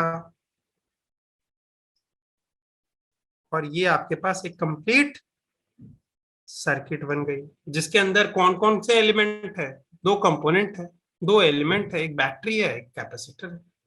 क्या और भी कॉम्बिनेशन होगा? हाँ होगा, आने वाले टाइम में दिखेगा हमें। क्या अभी हम प्योर सर्किट पढ़ेंगे जिसमें सिर्फ कैपेसिटर होगा? हाँ। तो ऐसे केसेस में हम क्या करना चाहते हैं, हम बोलना चाहते हैं कि अगर दो कैपेसिटर आपके पास दे रखे, पैरेलल प्लेट कैपेसिटर, तो मैं जानना चाहता हूं कि क्या मैं अगर इन दो कैपेसिटर को एक कैपेसिटर के साथ रिप्लेस करना चाहता हूं, तो उसकी वो जो एक कैपेसिटर होगा जिसको हम कहेंगे इक्विवेलेंट कैपेसिटर, उसकी कैपेसिटेंस क्या होगी।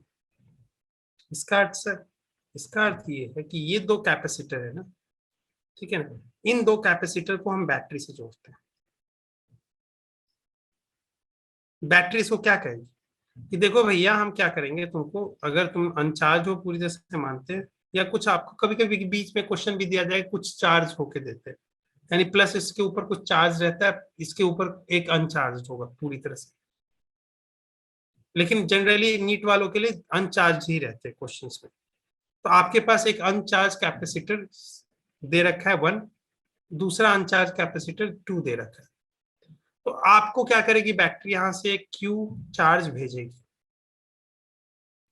और आपके अक्रॉस जो होगा कॉम्बिनेशन, जो कॉम्बिनेशन है उसके अक्रॉस हमेशा क्या करेगी, एक पोटेंशियल डिफरेंस डेवलप करेगी जो कि इसके ईएमएफ के बराबर हो।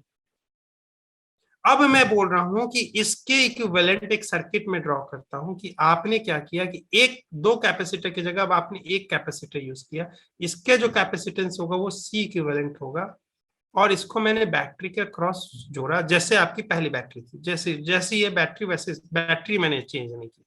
तो ये यहाँ पे भी क्यू भेजेगी और इसके अंदर क्रॉस पोटेंशियल डिफरेंस वी होगा, और यहाँ पे वो सेम काम करेगी, इसके अक्रॉस, ये पॉइंट के अक्रॉस पी और क्यू, तो हमेशा वी बना के रखेंगे, वी बना देंगे। तो इक्विवेलेंट कैपेसिटर मतलब इस दो के कॉम्बिनेशन से बना हुआ, उसको रिप्लेस किससे किया, एक से, और उसको बैटरी एकदम वैसे ही मान रही है, उसके लिए भी क्यू भेजा है और वैसे ही पोटेंशियल डिफरेंस उसके अक्रॉस जो है वो वी बनाया है। अगर आपके पास तीन होता कॉम्बिनेशन, अभी सीरीज कॉम्बिनेशन पे मत देखो, तीन होता, आपको मैं ऐसे जोड़ दे रहा, ऐसे दिया, तो अगर मैं बोल रहा हूं कि सी इक्विवेलेंट निकालो, इसका अर्थ क्या होता है कि इसके इक्विवेलेंट एक ऐसा कैपेसिटर अकेला सा जिसको बैटरी वैसे ही बिहेव करवाएगी जैसे कि इसके साथ कर रही है, इसके लिए भी क्यू भेजेगी, इसके लिए भी क्यू भेजेगी, और इसके अक्रॉस भी वी रखेगी, इसके अक्रॉस भी, कॉम्बिनेशन के अक्रॉस भी वी रखेगी। और ये क्या होगा, सी इक्विवेलेंट जो होगा, ये पूरे सीरीज का, ये पूरे सॉरी सीरीज बोल, इस पूरे कॉम्बिनेशन का, इस कॉम्बिनेशन से जो कॉम्बिनेशन का जो कैपेसिटेंस निकल रहा होगा वो इस इंडिविजुअल कैपेसिटर के कैपेसिटेंस के बराबर होगा। तो ये एक प्रकार से क्या हो गया, इक्विवेलेंट सर्किट हो गया आपके पास, इक्विवेलेंट सर्किट की तरह ये बिहेव हो रहा है। और इस वाले इक्विवेलेंट सर्किट में सिर्फ एक कैपेसिटर है, उसकी कैपेसिटेंस है सी इक्विवेलेंट।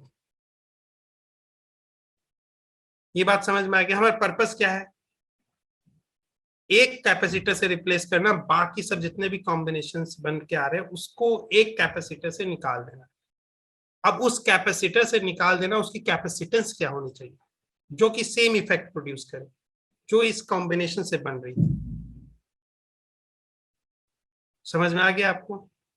Yes sir. तो अब हम देखते हैं कि कॉम्बिनेशंस बहुत सारे पॉसिबल हो सकते हैं। कैसे सर, आप कैसे जानते हो कि कॉम्बिनेशन बहुत ज्यादा प्रोड्यूस हो सकते हैं? हमें हमें तो नहीं मालूम था। मैं बोला कि मैं भी तो साइंस का स्टूडेंट हूँ, पढ़ लेते हैं हम दोनों, हमें हमें क्या तुम्हें क्या, जो साइंस कहता है वो कहेंगे। तो आपने बोला कि कैसे मालूम कि कॉम्बिनेशन होगा, तो मैंने बोला कि देखो चलो,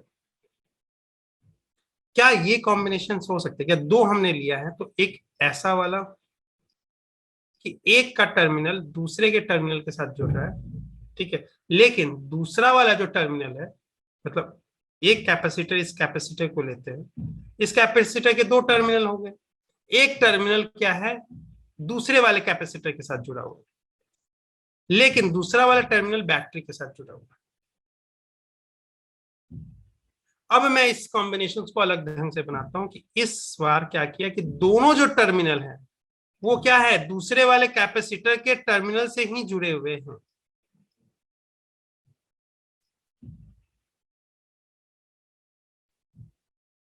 और फिर ये जो कॉम्बिनेशन बना है वो बैटरी से जुड़ा है जाके।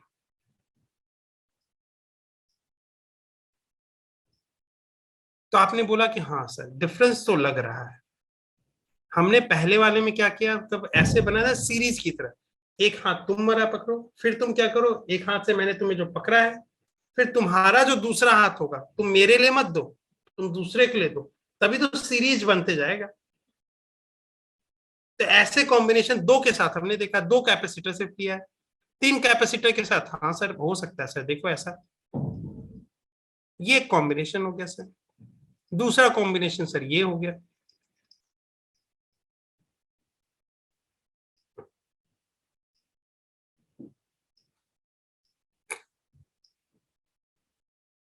आप ये बोलोगे सर और भी कॉम्बिनेशन हो सकते हैं। हाँ हो सकते हैं भैया, इन दो को सीरीज में रखो और इनके सीरीज के जो इक्विवेलेंट आएगा उसको थर्ड वाले के साथ पैरेलल बना दो।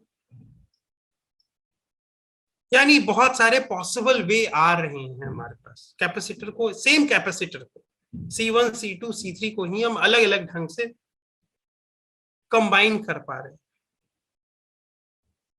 और हमने ये ऑब्जर्व किया बैठ के लैब में कि इनके वैल्यूज भी अलग आ रहे हैं, सी इक्विवेलेंट की वैल्यूज अलग अलग आ रही है।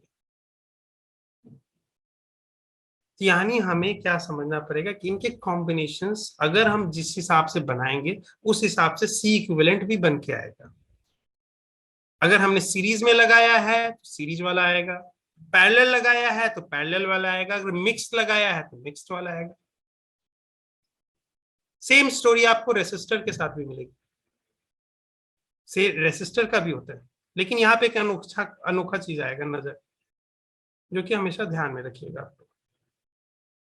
ये रजिस्टर 1 है, रजिस्टर 2 है, रजिस्टर 3 है। इसका रजिस्टर 1 का रेसिस्टेंस 1 है, रेसिस्टेंस 2 होगा रजिस्टर 2 का, और रजिस्टर 3 का रेसिस्टेंस R3 होगा। यहाँ पे कैपेसिटर 1 है जिसका कैपेसिटेंस C1 है, कैपेसिटर 2 है जिसका कैपेसिटेंस C2 है।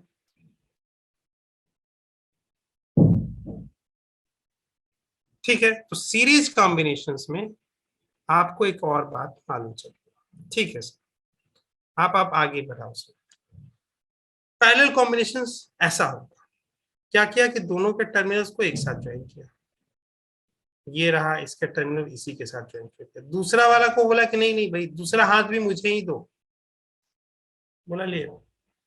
ये कॉम्बिनेशन को पैरेलल कॉम्बिनेशन। क्या तीन के साथ भी ऐसे किया जा सकता है? हाँ सर, ऐसे तीन वाले के साथ सब एक दूसरे का हाथ एक तरफ वाला एक तरफ सब जोड़ेंगे, दूसरी तरफ वाला दूसरा तरफ। तो ये दो पॉपुलर कॉम्बिनेशन, सीरीज और पैरेलल। इसके अलावा भी और भी हो सकते हैं मिक्स्ड कॉम्बिनेशन, क्योंकि हमने देखा है। लेकिन हमको क्या बेनिफिट होगा, हम इन ही दोनों क्या करेंगे, इन दोनों का इस्तेमाल करके उसको तोड़ सकते हैं, एनालिसिस कर सकते हैं। इसी के लिए ये दो सीरीज कॉम्बिनेशंस हमेशा हमें हेल्प करते हैं बाकी को भी समझने के लिए। समझ में आ गया? Yes sir.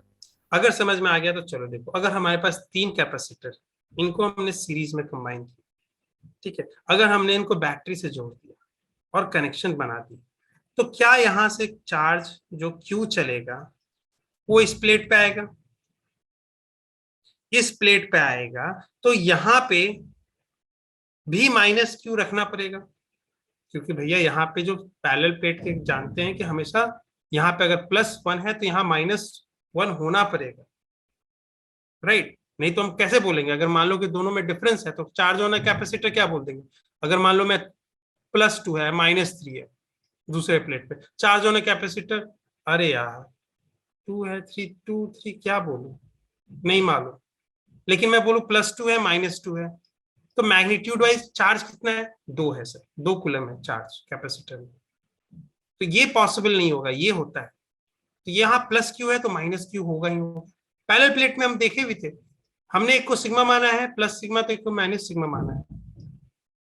तो जितना इसका एरिया भी सेम है, पैरेलल प्लेट वाले में एरिया भी सेम होता है,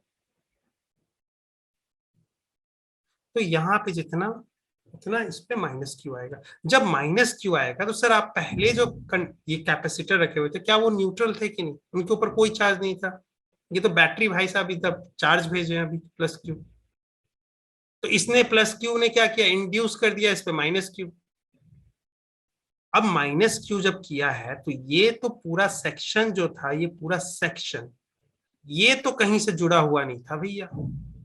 यानी यहाँ पे बीच में खाली स्पेस, यहाँ बीच में खाली स्पेस। अब इसके पीछे, अब ये बताओ, अब ये जो सिस्टम हो गया, इस सिस्टम के अंदर कंजर्वेशन ऑफ चार्ज की बात करें तो charge can not be created not be destroyed. So sir, so what? अगर charge can not be created not be destroyed, it means पहले वो जीरो था, अभी भी जीरो होना चाहिए। तो कैसे करते सर? तो ये बोला कि -Q इसके ऊपर दे दो, +Q अब इसके ऊपर दे दो। ओवरऑल क्या इस सिस्टम के अंदर जो चार्ज है वो जीरो ही बना रहा जो कि पहले था। ये बात समझ में आ गई? Yes sir. अब यहाँ पे प्लस क्यू बना तो यहाँ पे माइनस क्यू बनना पड़ेगा। Yes sir. अब माइनस क्यू बना तो यहाँ पे प्लस क्यू बनना पड़ेगा, और यहाँ पे माइनस क्यू आ जाएगा। और यहाँ पे इस प्लेट पे माइनस क्यू जब आया, इसका अर्थ है यहाँ पे ये भी प्लेट न्यूट्रल था, तो इसने प्लस क्यू यहाँ पे क्या कर दिया, फेंक दिया इधर। जाओ भैया तुम खत्म हो जाओ। तो यही तो बोल रहा है कि सर्किट मतलब करंट क्या होता है, जितना चार्ज जाता है उतना आता है बैटरी से। तो इस हिसाब से वो चार्ज करते हुए जाएगा सारे कैपेसिटर। तो ये स्टोरी हमेशा बनी रहेगी, इसकी गारंटी होती है सीरीज में। इस सीरीज में ऐसे ही स्टोरी बनेगी, सेम चीज यहाँ पे आएगा, माइनस क्यू और प्लस क्यू आएगा, और यहाँ पे देख लेना बन जाएगा। अब मेरा आप मालूम चल गया, कैपेसिटेंस सबका मालूम था, सी सबका मालूम था, C1 इसका फर्स्ट वाले का C1 था। चार्ज इसके ऊपर Q आया, मान लेते अभी Q1 मानते, चलो ये आपके लिए Q1 मानते हैं, Q2 मानते हैं, Q3 मानते हैं। लेकिन क्या हमने एक चीज देखा पीछे में कि Q1 जो प्लेट है, ये वाला जो Q चार्ज आ रहा है, यही माइनस क्यू बन रहा है। तो दूसरे वाले के ऊपर जो Q2 वाला जो आ रहा है, Q2 भी Q ही के बराबर आ रहा है, Q3 भी Q ही के बराबर आ रहा है कि नहीं? यस क्योंकि सर। यहाँ पे प्लस क्यू है और माइनस क्यू है। तो मैंने आपको क्या बोला था, कैपेसिटर के ऊपर चार्ज क्या बोलते हैं, सिर्फ उसके मैग्नीट्यूड को लेंगे। कोई भी प्लेट के ऊपर ले लो, उसका सिर्फ मैग्नीट्यूड लेंगे। This is the charge on the capacitor. तो चार्ज ऑन द कैपेसिटर, आप जो फॉर्मूला लगाते हो C is equal to Q by B, तो charge on the capacitor divided by the potential difference between the plates. तो आपने रखा इसके ऊपर Q, ठीक है, इसका सबका Q है। तो यहाँ पे आप क्या बना दे रहे हो, यहाँ पे बना दे रहे हो कि सबका रखा आपने Q1 Q2 रखा, लेकिन सब वो Q के बराबर है। तो आप जान गए कि इसके पास पोटेंशियल डिफरेंस इसके अक्रॉस कितना है, इसके अक्रॉस कितना है और इसके अक्रॉस कितना है। क्योंकि इस कैपेसिटर के ऊपर चार्ज Q, इसका कैपेसिटेंस C1, तो potential difference across the plate is equal to V1 होगा। ये आपको मालूम चाहिए, कोई स्टोरी में दिक्कत नहीं। और ये हमेशा V1 जो है ये मैग्नीट्यूड बता रहा है। डायरेक्शन कैसे मालूम चलता है, तो हमेशा याद रखते हैं पॉजिटिव प्लेट हाई पोटेंशियल पे होता है, निगेटिव प्लेट लो पोटेंशियल पे होता है।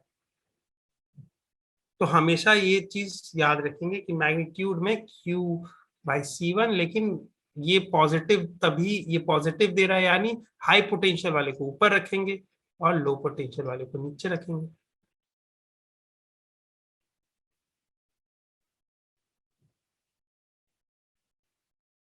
ठीक है, तो हाई माइनस लो, यानी बड़े में से छोटा माइनस कर दूं तभी तो एक पॉजिटिव नंबर आता है, ये नंबर पॉजिटिव आएगा। और ये तभी होगा कि आपको बड़े वाले को पहले कैसे ही मालूम चलेगा कौन बड़ा है, यहाँ पे पोटेंशियल में ज्यादा कौन है, पॉजिटिव प्लेट, हमने देखा है उसको।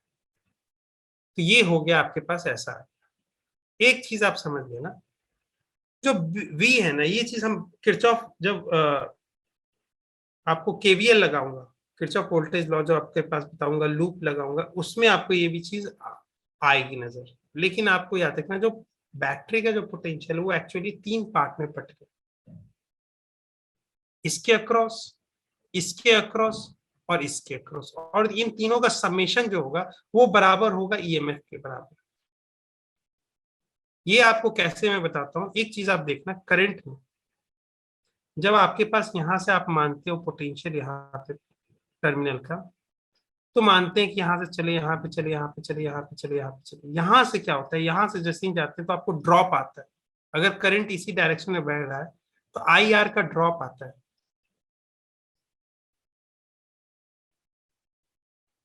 और फिर यहां से चले, जहां से चले, फिर यहां अगर कोई दूसरा होगा, फिर ये वाली वैल्यू में जो आपने मान लेते हैं कि V माइनस IR लिखा आपने, ये क्या हो गया, V माइनस IR, आपको ड्रॉप आ गया। तो अब यहाँ पे पोटेंशियल वही बना हुआ है, V माइनस IR।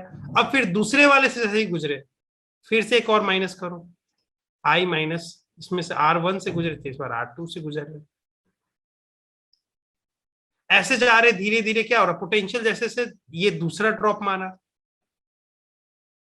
तो ये क्या हो रहा है, V इज इक्वल टू, और यहाँ पे लास्ट तक जाते जाते जाते जाते यहाँ पे आ जाएंगे, और ये क्या कहेंगे कि जब सेम पॉइंट से चले थे तो आपको 0 हो जाएगा। तो यानी इसका अर्थ है क्या है कि बैटरी का जो पोटेंशियल है वो एक्चुअली में इनके इनके और इनके बराबर है।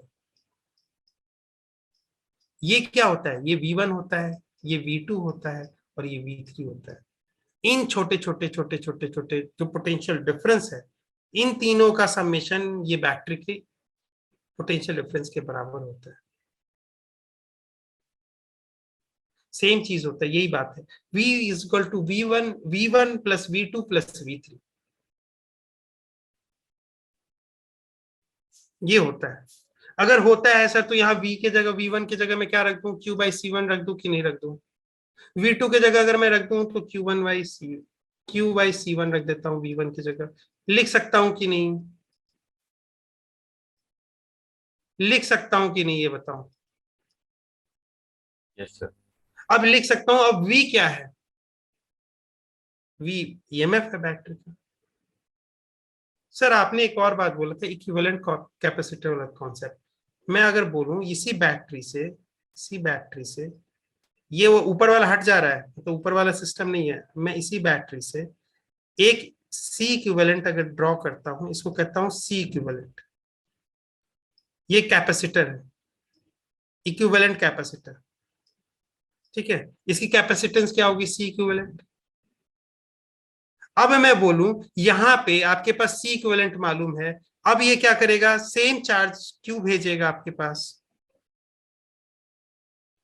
और Q यहाँ पे जमा होकर आ जाएगा, यानी इसके ऊपर चार्ज Q आएगा।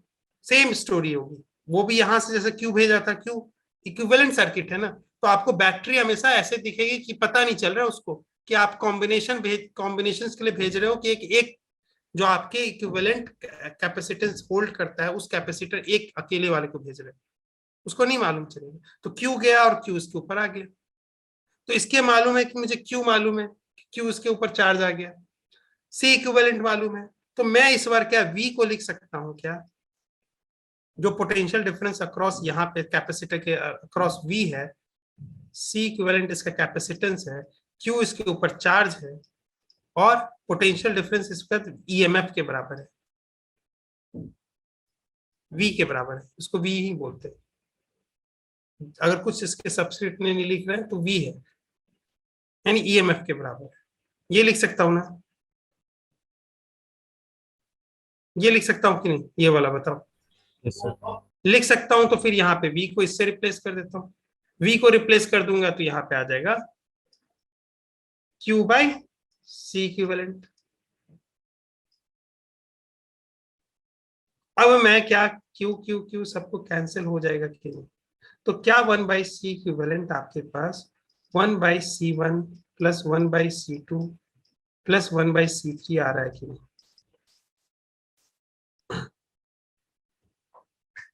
ये आ रहा है कि नहीं।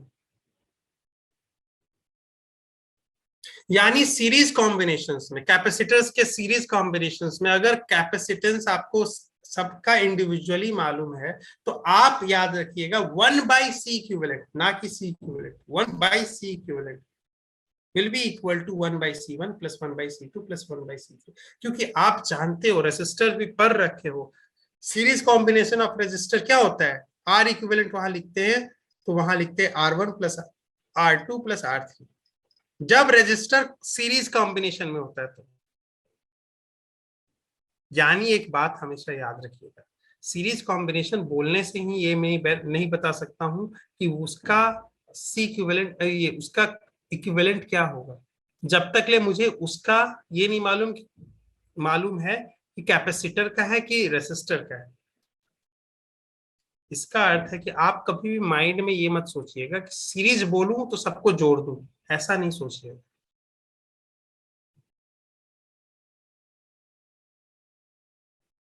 ठीक है, ये बात सबको समझ में आई। ऐसा मत सोचिएगा कि सीरीज बोलूं तो सबको जोड़ दूं। कैपेसिटर के केस में सीरीज वाला जो होता है वो होता है केस, ऐसे याद रखिएगा, कैपेसिटर के सीरीज कॉम्बिनेशंस में जो C इक्विवेलेंट निकाला जाता है वो 1/C equivalent is equal to होता है 1/C1 प्लस 1/C2 जितने होंगे कैपेसिटर आपके पास, उनके इंडिविजुअल कैपेसिटेंस अप टू ऐसे ही जुड़ेंगे 1/CN। यानी ये हमारे पास क्या हो जाएगा कि हमारे पास n कैपेसिटर्स हैं जिसके capacitance C1 C2 C3 Cn दे रखे हैं, और वो क्या है, सीरीज में कंबाइंड है।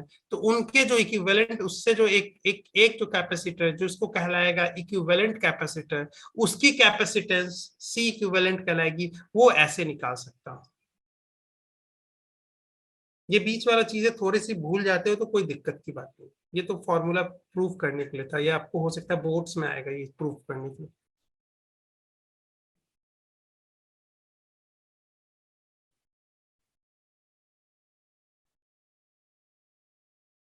लेकिन मैं वहां पे भी प्रूफ ऐसे ही करवाऊंगा। वहां पे क्या होगा, देखो सेम चीज अगर मैं आपको दिखा दूं, यहां से आई चलेगा तो आई यहां से चलेगा, यहां से भी गुजरेगा, आई इससे भी गुजरेगा, आई इससे भी गुजरेगा, सारे में आई क्या है, सेम है कि नहीं?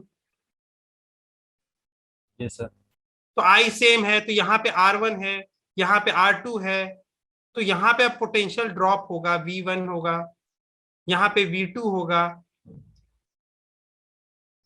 और यहाँ पे V3 होगा।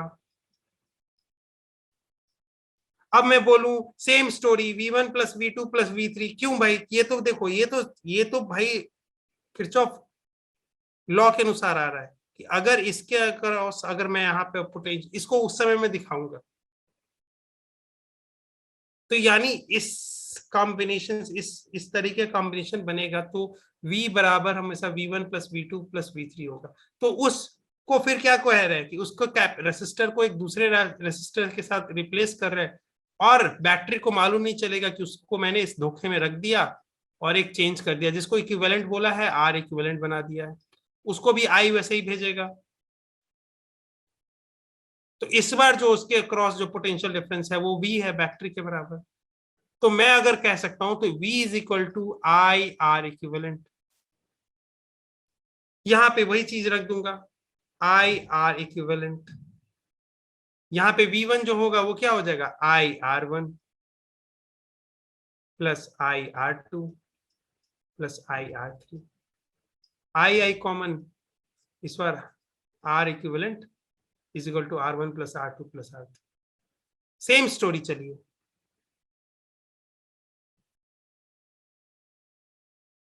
लेकिन सीरीज में क्या चीजें सेम स्टोरी चलती है कि पोटेंशियल जो होता है, पोटेंशियल जो धीरे धीरे जैसे रास्ते से जाते हैं, या तो ड्रॉप हो रहा है या तो इंक्रीज हो रहा है, वो ऐसे हो रहा है कि जैसे एक नंबर की तरह, कि मैं पहले जैसा लेके आ रहा हूँ उसमें 15 रुपए जुड़ गए, फिर दूसरे से गुजरा, फिर 15 रुपए माइनस हो गए, फिर दूसरे से गुजरा, फिर 15 रुपए और जुड़ गए।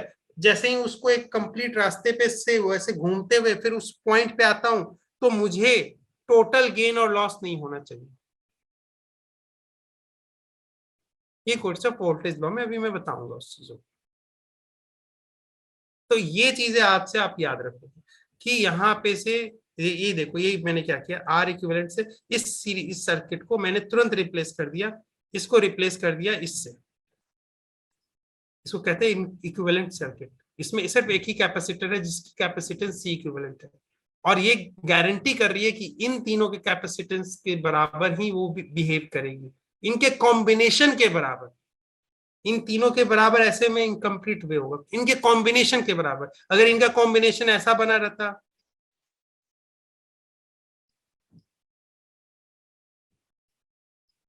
तो C इक्विवेलेंट होती, वो इनके कॉम्बिनेशन की इक्विवेलेंट होती। ये बात समझ में आ गया ना सबको? Yes sir. तो फिर वैसे ही हम काम करते, वहां पे भी जब V लिखते तो V क्या होता है, यहाँ पे V लिखते तो यहाँ पे C इक्विवेलेंट, अरे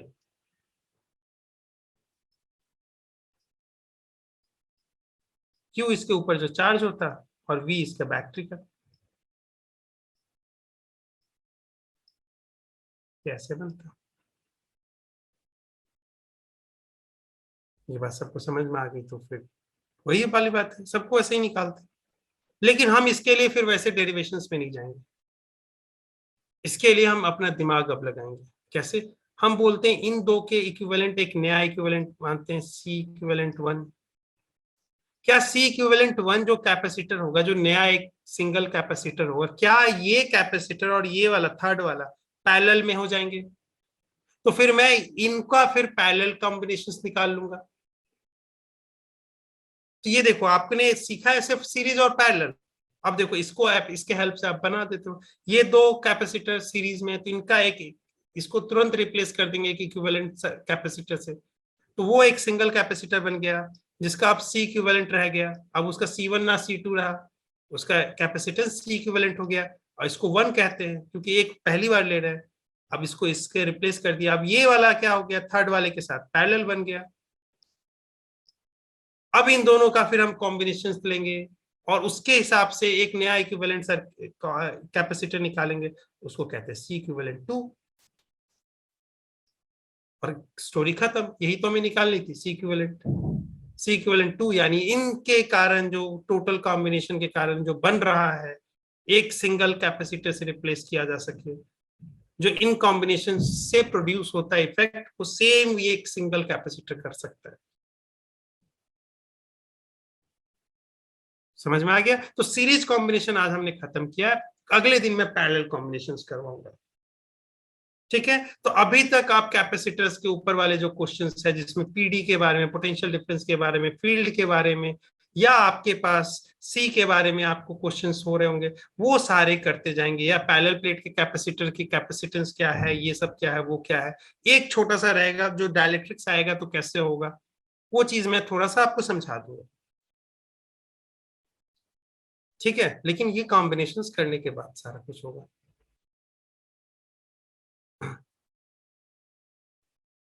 ठीक है, बात समझ में आ गई सबको? Yes sir. कोई दिक्कत? Yes, sir. No sir. किसी को कोई डाउट हो तो पूछ लो। यार मुझे समझ में नहीं आता कि मैं इतना अच्छा पढ़ाता हूँ क्या, कि मैं मतलब लाइक सारा कुछ क्लियर कर देता हूँ। डाउट तो पूछ लिया करो यार, मुझे तो ऐसा लगता है कि यार ठीक है कोई नहीं, मैं ऐसा कॉम्प्लीमेंट करूंगा कि मैं अच्छा पढ़ाता हूँ। ठीक है, मैं अपने अपने अगली मीटिंग में बताऊंगा मैं बहुत अच्छा पढ़ाता हूँ। ठीक है, चलो यार चिल मारा करो, आराम से क्वेश्चंस करो, पैनिक नहीं होना है, एग्जाम को बहुत पॉजिटिव वे में लेना है। ठीक है बेटा, यस सर। चलो बाय बेटा, good night. Bye, sir. Good night. Good night बेटा। Good night, sir. Good night.